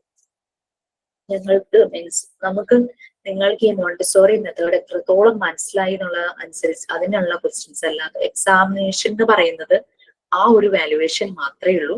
അത് ഉൾക്കൊണ്ടിട്ടാണോ ഈ എക്സാം എഴുതുന്നത്. അപ്പൊ റിസൾട്ടില് 100 കണ്ടാലും 90 കണ്ടാലും എനിക്ക് സന്തോഷമാണ്. കാരണം എത്രത്തോളം നിങ്ങളുടെ ഉള്ളിലേക്ക് കയറി എന്നുള്ളത് മനസ്സിലാകുന്നു മാത്രമേ ഉള്ളൂ. പിന്നെ ചിലപ്പോ ടച്ചാണ്, അതൊക്കെ ഒന്ന് ശ്രദ്ധിച്ചിട്ട് തന്നെ ഒന്ന് സ്ക്രോൾ ചെയ്യോ ഒക്കെ ഒന്ന് ചെയ്യാം. സമയമുണ്ട്, 1 hour, ധൃതി പിടിക്കണ്ട. ഓക്കെ, ഇത്രയുമാണ് ഞാൻ പറയാൻ ഉദ്ദേശിക്കുന്നത്. ഇനി വേറെ ടോപ്പിക്സ് എന്തെങ്കിലും ഉണ്ടോ? ഞാൻ എടുക്കാത്താണെങ്കിൽ എനിക്ക് ഇച്ചിരി ബുദ്ധിമുട്ടായിരിക്കും. കണ്ടിന്യൂസ് എടുക്കുന്നത് എനിക്ക് പെട്ടെന്ന് പറഞ്ഞു തരാൻ പറ്റും. ഞാൻ എടുക്കാത്ത പോർഷൻ ആണെങ്കിൽ എഡ്യൂക്കേഷൻ സൈക്കോളജി ഏതാണ്? PFA. Okay, psychological first aid അല്ലേ? നമ്മളുടെ സാധാരണ ഫസ്റ്റ് എയ്ഡുമായിട്ട് ജസ്റ്റ് ഒന്ന് കമ്പയർ ചെയ്താൽ മതി. അത് കൊടുക്കുന്ന ആള് എങ്ങനെയായിരിക്കണം. അതായത് ഞാൻ ഒരാൾക്ക് PFA കൊടുക്കുവാണ്, അങ്ങനെ കൊടുക്കുമ്പോൾ ഞാൻ എങ്ങനെയുള്ള വ്യക്തിയായിരിക്കണം? കാം ആയിരിക്കണം, പേഷ്യന്റ് ആയിരിക്കണം, നോൺ ജഡ്ജ്മെന്റൽ ആയിരിക്കണം. പിന്നെ എന്റെ സ്റ്റോറി അയാളോട് പറഞ്ഞുകൊണ്ടിരിക്കുന്നത്, ആ ടൈപ്പ് ഒരു വ്യക്തി ആകരുത്. ആണ് PFA വരുന്നത്. പിന്നെ PFA കൂടുതലായിട്ട് വരുന്നത് PFA എങ്ങനെയുള്ള ആളുകൾക്ക് കൊടുക്കാം, അതൊരു ഓപ്ഷൻ ഉണ്ട്. അതായത് ഇപ്പോ സെൽഫ് ഹാം ചെയ്യുന്നവർക്ക്, മറ്റുള്ളവരെ ഹാം ചെയ്യാൻ ചാൻസ് ഉള്ളവർക്ക്, ഡെസ്പെറേറ്റ് ആയിട്ട് ഡിപ്രഷനിൽ ഇരിക്കുന്നവർക്ക്, അങ്ങനെയുള്ള ഏത് ടൈപ്പ് ആളുകൾക്കാണ് PFA പ്രൊവൈഡ് ചെയ്യേണ്ടത്. അതൊക്കെയാണ് PFAയിൽ വരാനും ചാൻസ് ഉള്ള ക്വസ്റ്റ്യൻസ്. ഞാൻ കൂടുതൽ ക്വസ്റ്റ്യൻസ് PFA അങ്ങനെ എടുത്തിടാറില്ല. 2 ക്വസ്റ്റ്യൻസ് ഒക്കെ ഇടാറുള്ളൂ. കാരണം എന്താണെന്ന് വെച്ചാൽ അത് നിങ്ങളുടെ ടോപ്പിക്സിൽ ഇല്ലാത്ത ഒരു കാര്യം ഞാൻ ആഡ് ചെയ്തെടുത്തതാണ്, മെന്റൽ ഹെൽത്തുമായിട്ട് കണക്ട് ചെയ്തെടുത്തതാണ്. അപ്പോൾ ഈ ക്ലാസ്സിൽ കയറുന്നവരെ മേ ബി ആക്സെപ്റ്റ് ചെയ്യാൻ ബുദ്ധിമുട്ടുണ്ടായിരുന്നു കാണില്ലായിരിക്കും. പക്ഷെ ലാസ്റ്റ് എക്സാമിന് മാത്രം അങ്ങനെ അറ്റൻഡ് ചെയ്ത് വരുന്നവർക്ക് അതൊരു ബുദ്ധിമുട്ടാകണ്ടെന്ന് വിചാരിച്ച് ഞാൻ അതിൽ ഫോക്കസ് ചെയ്തില്ല. But I know that definitely it will help you in your life. Personal ലൈഫിലും പ്രൊഫഷണൽ ലൈഫിലും PFA അറിയാമെങ്കിൽ നിങ്ങളെ അത് ഹെൽപ്പ് ചെയ്യുന്നതാണ് ഞാൻ മനസ്സിലാക്കിയിരിക്കുന്നത്. എന്റെ ഉദ്ദേശം അത്രേ ഉണ്ടായിരുന്നുള്ളൂ. പരീക്ഷയ്ക്ക് പുറത്തുനിന്ന് ക്വസ്റ്റ്യൻ ഇടുക എന്നുള്ള ഉദ്ദേശത്തിൽ PFA കണ്ടിട്ടില്ല. Okay, so that's it. എന്തായാലും നാളത്തെ എക്സാം ഞാൻ എടുക്കുന്ന സ്ഥിതിക്ക് ഞാൻ അതിലെ കുറച്ച് കാര്യങ്ങളൊന്ന് പറഞ്ഞു പോവാം.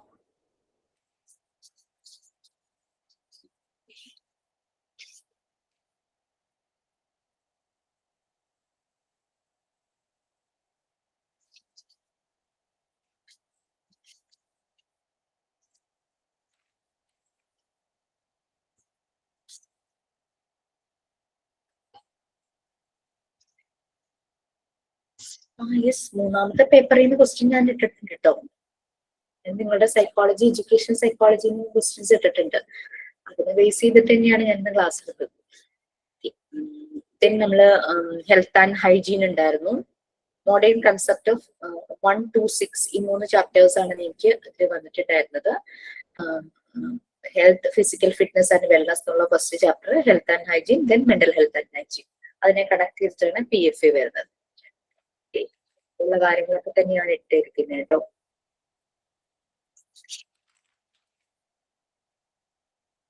മാം ഒരു ഡൗട്ട്. ആ. അതെ, ഈ സെൻസിറ്റീവ് പീരീഡ് ഇല്ലേ മാം എടുത്ത ചാപ്റ്റർ, സെൽഫ് കൺസ്ട്രക്ഷന്റെ ചാപ്റ്റർ, യെസ്, അതിൽ ഈ സെൻസിറ്റീവ് പീരീഡ് 6 പീരീഡ് എന്ന് പറഞ്ഞല്ലോ, അത് അതിന്റെ നെയിംസ് ചോദിക്കാൻ ചാൻസ് ഉണ്ടോ? ഞാൻ ആ ടോപ്പിക്കിന്റെ ക്വസ്റ്റ്യൻസ് ഇട്ടിട്ടില്ല ആര്യ. ഞാൻ സെൽഫ് കൺസ്ട്രക്ഷൻ അധികം ഫോക്കസ് ചെയ്യാത്ത ഒരു ഏരിയ, വേറെ ഒന്നും കൊണ്ടല്ല. അതിലെ 2 കാര്യങ്ങൾ നമ്മൾ മനസ്സിലാക്കിയാൽ മതി. ആ 2 ടൂൾസ്, സെൻസിറ്റീവ് പീരീഡും അബ്സോർബൻ മൈൻഡും. ഒരു ബാച്ചിൽ ഞാൻ അധികം ക്വസ്റ്റ്യൻ ഇട്ടില്ല. ഫസ്റ്റ് ബാച്ചുകൾക്ക് മാത്രം ആ ഒരു പീരീഡ് കൊടുത്തു. പിന്നെ എനിക്ക് മനസ്സിലായി ഏജ് വൈസ് ഉള്ള ക്വസ്റ്റ്യൻസ് അത് ആവശ്യമില്ല എന്നുള്ളത്. അത് നമ്മളൊക്കെ മനസ്സിലാക്കിയാൽ മതി. കാരണം എല്ലാ കുട്ടികളിലും ആ ഒരു ഏജിൽ തന്നെ അതൊക്കെ സംഭവിക്കണം നിർബന്ധമില്ലല്ലോ. അതുകൊണ്ട് ഞാൻ പിന്നീട് ആ ടൈപ്പ് ക്വസ്റ്റ്യൻസ് ഞാൻ ഒഴിവാക്കിയിട്ടുണ്ടായിരുന്നു. അതുകൊണ്ട് സെൽഫ് കൺസ്ട്രക്ഷനിൽ ഞാൻ അങ്ങനെ ഏജ് വൈസ് ആ ഒരു പീരീഡിൽ ഏതാണ്, ഈ ഒരു പീരീഡിൽ ഏതാണ് അങ്ങനെ ചോദിക്കില്ല. അത് ഞാൻ ഉറപ്പുവരും. അത് നിങ്ങളൊന്ന് മനസ്സിലാക്കി വെച്ചാൽ മതി. ആ ഒരു പീരീഡിൽ ശരിക്കും ഇതാണ് സംഭവിക്കേണ്ടത്. ഏതെങ്കിലും കുട്ടി ചിലപ്പോൾ സ്ലോ ആയിരിക്കാം, ചിലപ്പോൾ ആ പീരീഡിൽ ആ കുട്ടിക്ക് അത് സംഭവിച്ചിട്ടുണ്ടാവില്ലായിരിക്കും. അപ്പൊ അതുകൊണ്ട് മനസ്സിലാക്കി വെക്കുക. അതൊരു അസസ്മെന്റ് ടൂൾ ഞാൻ ഉണ്ടാക്കാൻ പറഞ്ഞിട്ടില്ലേ, അതിലൊക്കെ അത് നോട്ട് ചെയ്യുവാണെങ്കിൽ നന്നായിരിക്കും.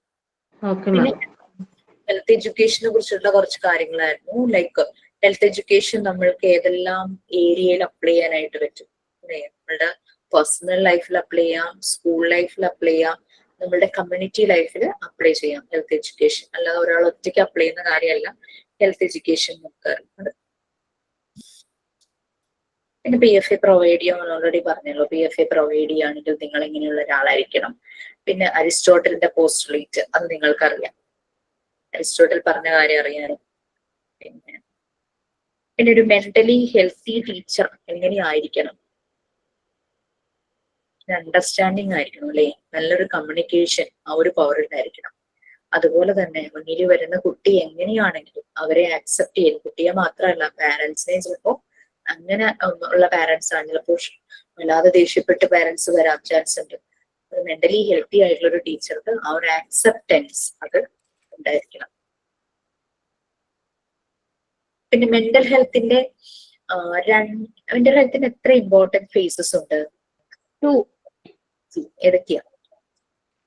Individual and social. Yes, very good. പിന്നെ PFA നമ്മൾ കൂടുതലായിട്ട് നമുക്ക് PFA കിട്ടുന്ന കാര്യങ്ങൾ എന്ന് പറഞ്ഞാൽ എന്താ, സപ്പോർട്ട് കിട്ടുന്നുണ്ട് അല്ലെ. പിന്നെ ആക്റ്റീവ് ലിസണിങ് PFAയുടെ ഒരു ഭാഗമാണ്. പിന്നെ ഒരു സേഫ്റ്റി ഫീൽ ചെയ്യണം, നമ്മൾ സേഫ് ആക്കുന്നു അവരെ. നമ്മൾ PFA പ്രൊവൈഡ് ചെയ്യുന്ന ആർക്കാണോ കൊടുക്കുന്ന ആ വ്യക്തിയെ നമ്മൾ സേഫ് ആൻഡ് സെക്യൂർ ആക്കും. അങ്ങനെയുള്ള കാര്യങ്ങളെല്ലാം വരും. പിന്നെ എഡ്യൂക്കേഷൻ സൈക്കോളജിയിൽ എത്ര കീ ഫാക്ടേഴ്സ് ഉണ്ട്?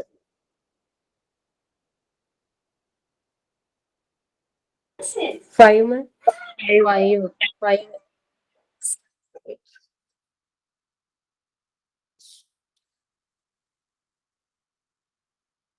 പിന്നെ എഡ്യൂക്കേഷൻ എന്ന് പറയുന്നത് ഒരു ശരിക്കും ഗ്രോയിങ് ചൈൽഡ്, വളർന്നു വരുന്ന ഒരു കുട്ടിക്ക് കൊടുക്കുന്ന ഒരു ഗൈഡൻസ് ആണ് ശരിക്കും എഡ്യൂക്കേഷൻ എന്ന് പറയുന്നത്. അല്ലാതെ കുട്ടിയുടെ മേല് കുറെ കാര്യങ്ങളിൽ അടിച്ചേൽപ്പിച്ച് നിർബന്ധപൂർവ്വം ചെയ്യുന്നതല്ല എഡ്യൂക്കേഷൻ, അല്ലെ?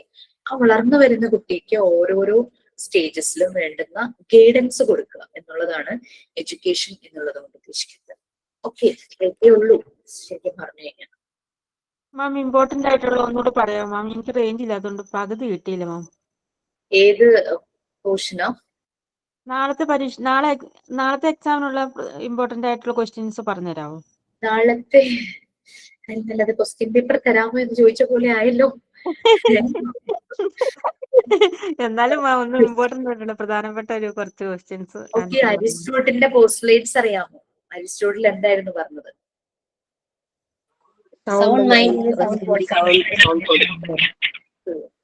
അതും അതേപോലെ തന്നെ മീനിങ് വരുന്ന ഒരു വേറൊരു ഫ്രേസും ഉണ്ടല്ലോ ഹെൽത്തിന്റെ. Health means staying healthy body. Physical fitness develop ചെയ്യാനായിട്ട് എന്തൊക്കെ മെത്തേഡ്സ് നമുക്ക് ചെയ്യാം? ഏതൊക്കെ ആക്ടിവിറ്റിയിലൂടെ ഫിസിക്കൽ ഫിറ്റ്നസ് നമുക്ക് ഡെവലപ്പ്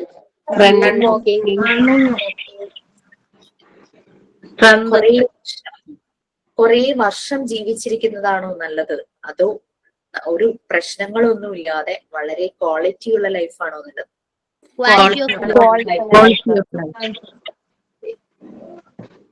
പിന്നെ PFA പ്രൊവൈഡ് ചെയ്യേണ്ടവര് എങ്ങനെയായിരിക്കണം? calm listener.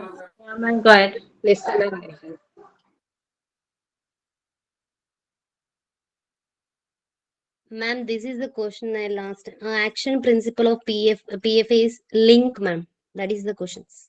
Yes, yeah. Then school study hours in between കുട്ടികൾക്ക് എന്താണ് പ്രൊവൈഡ് ചെയ്യേണ്ടത്? Freedom and environment. നമ്മളുടെ കുട്ടികളുടെ ക്ലാസ് അവേഴ്സിനിടയ്ക്ക് അവർക്ക് കിട്ടാറുള്ള സംഭവം എന്താ? ഭയങ്കര ഇഷ്ട പിള്ളേർക്കത് PT പീരീഡ്, അല്ലെ? അപ്രോപ്രിയേറ്റ് എക്സസൈസസ് പ്രൊവൈഡ് ചെയ്യും സ്കൂൾ അവേഴ്സിനിടയ്ക്ക്. പിന്നെ ഹെൽത്ത് എഡ്യൂക്കേഷന്റെ എയിം, പിന്നെ നമ്മൾ കുറെ കമ്പണൻസ് പറഞ്ഞിരുന്നു ഫിസിക്കൽ ഫിറ്റ്നസിന്റെ, അതായത് സ്പീഡ്, സ്ട്രെങ്ത്, ഗ്രേസ്, വിഗർ, അങ്ങനെയുള്ളത്. അതൊക്കെ എന്താണെന്ന് നോക്കണം. പിന്നെ കുട്ടികൾക്ക് എങ്ങനെയുള്ള ക്ലോത്ത്സ് പ്രൊവൈഡ് ചെയ്യണം. പിന്നെ മെന്റലി ഹെൽത്തി ടീച്ചർ എങ്ങനെയായിരിക്കണം. പിന്നെ ഫിസിക്കൽ ഹെൽത്ത് എന്ന് പറഞ്ഞു കഴിഞ്ഞാൽ ഏതൊക്കെ കാര്യത്തെ ഡിപ്പെൻഡ് ചെയ്തിരിക്കും. എനിക്കുള്ളതൊക്കെയാണ്, ഒന്നും അല്ലാതെ വേറൊന്നും അതിനകത്തൊന്നും ചോദിക്കാനില്ല. നോക്കി, എത്രയേ ഉള്ളൂ.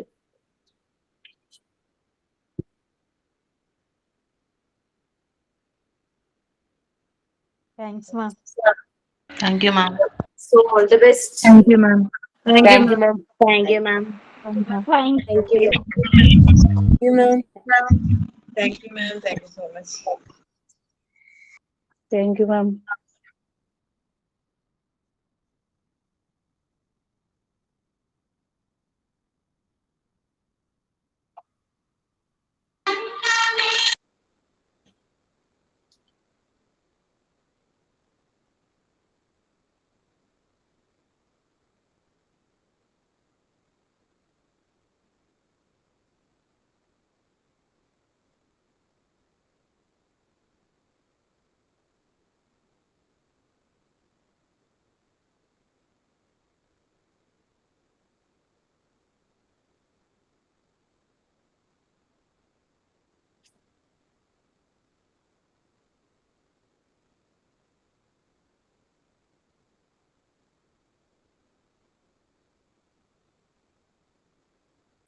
മാം, ഒരു ഡൗട്ട് ചോദിച്ചോട്ടെ.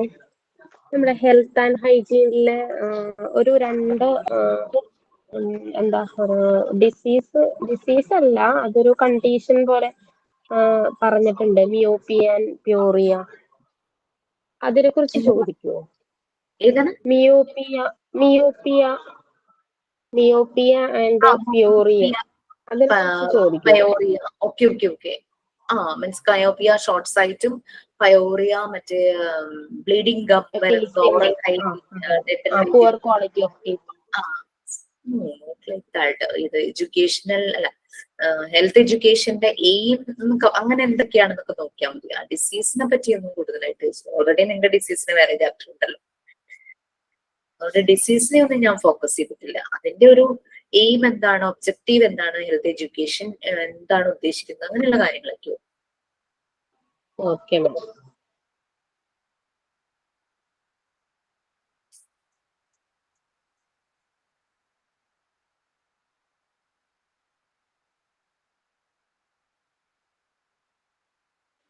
പിന്നെ മോണ്ടിസോറിയില് നമുക്ക് ഡേറ്റ്സ് ചോദിക്കാൻ ചാൻസ് ഉണ്ടോ? അതായത് എന്നാണ് എസ്റ്റാബ്ലിഷ് ചെയ്തത്, പിന്നെ അങ്ങനെയുള്ള കാര്യങ്ങൾ ഡേറ്റ്സിനെ കുറിച്ച് ചോദിക്കാൻ ചാൻസ് ഉണ്ടോ? ഞാൻ സാധാരണ ക്വസ്റ്റ്യൻസ് പ്രൊമോട്ട് ചെയ്യാറില്ല, അങ്ങനെയുള്ള ക്വസ്റ്റ്യൻസ് ഡേറ്റ്സ്. കാരണം അത് കറക്റ്റ് നമുക്കൊരു കൺഫർമേഷൻ ആണെങ്കിൽ മാത്രമാണ് ചോദിക്കുള്ളൂ. കാരണം വെച്ചാൽ അന്നത്തെ കാലഘട്ടത്തില് ഇന്നത്തെ പോലെ ഡിജിറ്റൽ ഇതൊന്നുമില്ലല്ലോ. ആരൊക്കെയോ എഴുതി വെച്ച കുറെ കാര്യങ്ങളാണ് നമ്മളിങ്ങനെ മനസ്സിലാക്കിയിട്ടുള്ളത്. എഴുതി വെച്ച മാനുസ്ക്രിപ്റ്റിൽ നിന്നും ബുക്കിൽ നിന്നും ഒക്കെ അല്ലേ മനസ്സിലാക്കിയിട്ടുള്ളത്. അത് പലയിടത്തും ചിലപ്പോൾ പലതായിട്ട് ഞാൻ കണ്ടിട്ടുണ്ട്. ഈ ടോപ്പിക് തന്നെയല്ല, മറ്റ് പല സബ്ജക്റ്റുകളിലും വേറെ കാര്യങ്ങളിലൊക്കെ ഇങ്ങനെ ഈ ഡേറ്റ്സും ചിലപ്പോൾ പ്ലേസും ഒക്കെ അങ്ങോട്ടും ഇങ്ങോട്ടും ഒക്കെ മാറി. ചിലപ്പോൾ ചില വ്യക്തികളെ തന്നെ ഈ ഇതില് ഒരാൾ ആണ് ഫൗണ്ടറെങ്കിൽ വേറെ ഒന്നിന് വേറെ ആളുടെ പേര് കാണാം, അല്ലെങ്കിൽ രണ്ടുപേരുടെയും കാണാം. അപ്പൊ അതുകൊണ്ട് ഞാൻ ഇത് പ്രൊമോട്ട് ചെയ്യാറില്ല ഇയർ വൈസ് വരുന്നത്. ടീച്ചേഴ്സിനോട് ഞാനത് പറഞ്ഞിട്ടുണ്ട്.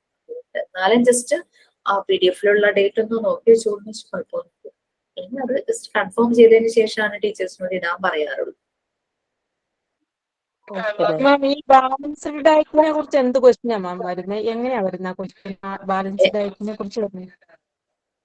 ബാലൻസ്ഡ് ഡയറ്റ് നിങ്ങൾ ആരാ എടുത്തേ? അപർണ മാം. ടീച്ചറുടെ ഒരു ആറ്റിറ്റ്യൂഡ്, ടീച്ചർ എന്തായിരിക്കും ഇടാന്നുള്ളത് ഐ ഡോണ്ട് നോ. അപർണ മാം വന്നു. അതാ പറഞ്ഞ മാം എടുത്തത്. ഫുഡിന്റെ ഒക്കെ ആവുമ്പോഴേക്കും ലൈക്ക് അതിനകത്ത് എന്തെങ്കിലും റിച്ച് എന്താണ് അതിലുള്ള കണ്ടന്റ് എന്തെങ്കിലുമൊക്കെ ആയിരിക്കാം. I don't. മാം ഞാനൊരു കാര്യം ചോദിച്ചോട്ടെ, ഈ ഔട്ട്സൈഡ് സ്കൂൾ ഇൻസൈഡ് സ്കൂൾ ഉണ്ടല്ലോ, സ്കൂളിൽ ശ്രദ്ധിക്കുന്ന കാര്യങ്ങളൊക്കെ, അത് നമുക്ക് ചോദിക്കാൻ ചാൻസ് ഉണ്ടോ?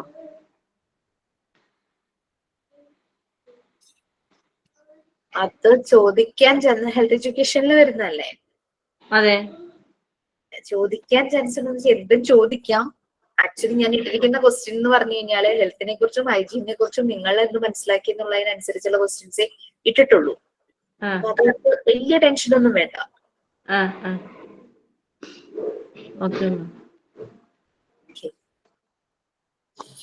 മോക്ക് ടെസ്റ്റുകൾ ഫോക്കസ് ചെയ്യുക, ടേം എക്സാമിനേഷന്റെ ക്വസ്റ്റ്യൻസും നോക്കുക. പിന്നെ നിങ്ങൾക്ക് ഏതെങ്കിലും ക്വസ്റ്റ്യൻ പേപ്പർ കിട്ടിയിട്ടുണ്ടാവുമല്ലോ അല്ലെ? നമ്മളെ മോക്ക് ടെസ്റ്റിലുള്ള വരുന്ന ക്വസ്റ്റ്യൻസ് തന്നെയല്ലേ ഈ എക്സാമിന് എടുത്തുള്ളൂ? അത് പറയാൻ പറ്റില്ല Arya.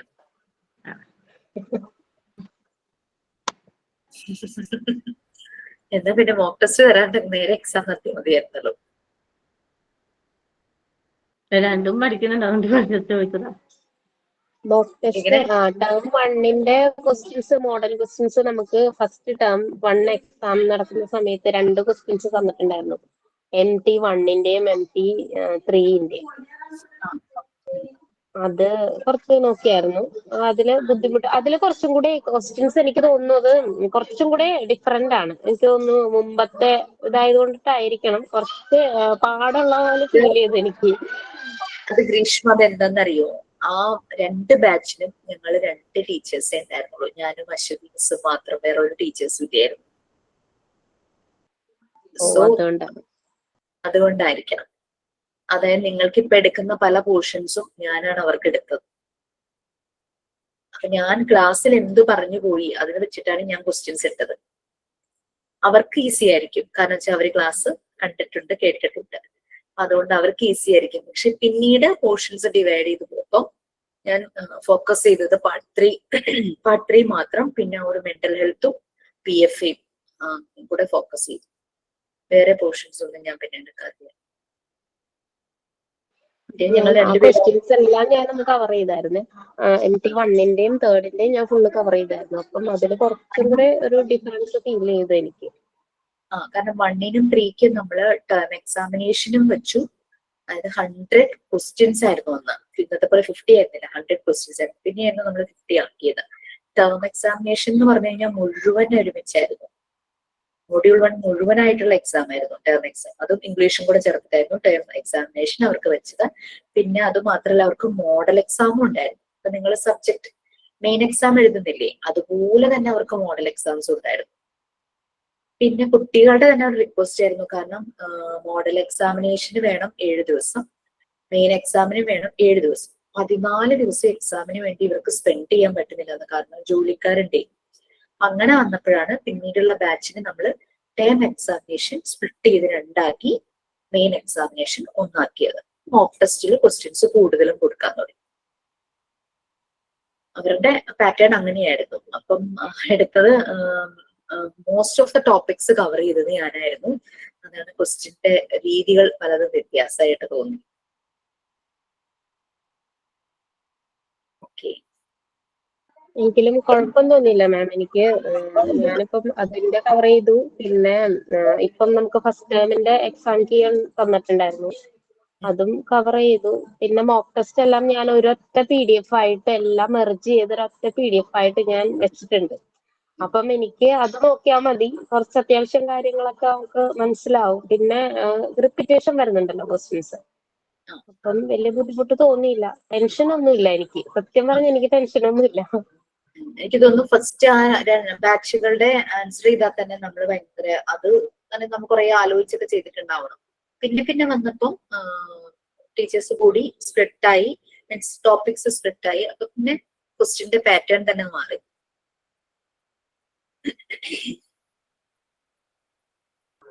Okay ma'am, anyway thank you. Okay, എനിക്ക് മാമിന്റെ 3rd പാർട്ടില് കുറച്ച് ഡൗട്ടൊക്കെ ഉണ്ടായിരുന്നു. എനിക്ക് ഡൗട്ട് വന്നെന്താന്ന് വെച്ചാൽ നമ്മള് ഈ ഇപ്പം സെൽഫ് കൺസ്ട്രക്ഷനിൽ നിന്ന് കൂടുതൽ വരുമോ? കാരണം അതില് കുറച്ച് നമുക്ക് ഏജ് കൊടുത്തിട്ടുണ്ടല്ലോ. അത് ഞാനപ്പം അങ്ങനെ ടെൻഷൻ ഉണ്ടായിരുന്നു. ഇപ്പൊ ഞാനത് കവർ ചെയ്തിട്ടില്ല. അപ്പൊ ടേം 2ന്റെ എക്സാമിനെല്ലാം കവർ ചെയ്തതാണ്. പിന്നെ ഞാൻ എനിക്ക് വേണ്ടിയിട്ട് ഒരു നോട്ടൊക്കെ എടുത്ത് വെച്ചിട്ടുണ്ട്. അപ്പം ഞാൻ ഷോർട്ടാക്കി എല്ലാത്തിലും ഇങ്ങനെ എഴുതി വെച്ചിട്ടുണ്ട്. അതൊക്കെ തന്നെ അപ്പൊ എനിക്ക് മറിച്ച് നോക്കാനുള്ളൂ. ബുദ്ധിമുട്ട് തോന്നിയില്ല. പിന്നെ കുഴപ്പമില്ല. എങ്കിലും ഞാൻ പാർട്ട് 4 അങ്ങനെ ക്ലാസ് അറ്റൻഡ് ചെയ്യാനായിട്ട് ട്രെയിനിങ്ങിനൊക്കെ പോയ സമയമൊക്കെ ആയതുകൊണ്ടിട്ടെ, അപ്പം സമയത്ത് ക്ലാസ് കിട്ടാത്തതിന്റെ ഒരു ബുദ്ധിമുട്ടുണ്ടായിരുന്നു. മാം എടുത്ത സമയത്തൊന്നും ക്ലാസ് അങ്ങനെ കിട്ടിയിട്ടില്ല. എങ്കിലും കുഴപ്പമില്ല, ഞാൻ കവർ ചെയ്ത് പോയി. ഡൗട്ട്സ് ഒക്കെ മറ്റുള്ളവരോടൊക്കെ ചോദിച്ചു, ഹെൽപ്പ് ചെയ്തു ഒരുപാട്. അപ്പം കുഴപ്പമുണ്ടായില്ല. Okay, very good. എക്സാംസ് എല്ലാം നല്ലപോലെ എഴുതും, ഹാപ്പി ആവൂ. നമുക്ക് കാണാം. Thank you. Okay, bye. Good night ma'am. Good night. Good night, ma'am. Good night, ma'am. Good night, ma'am. Good night, ma'am.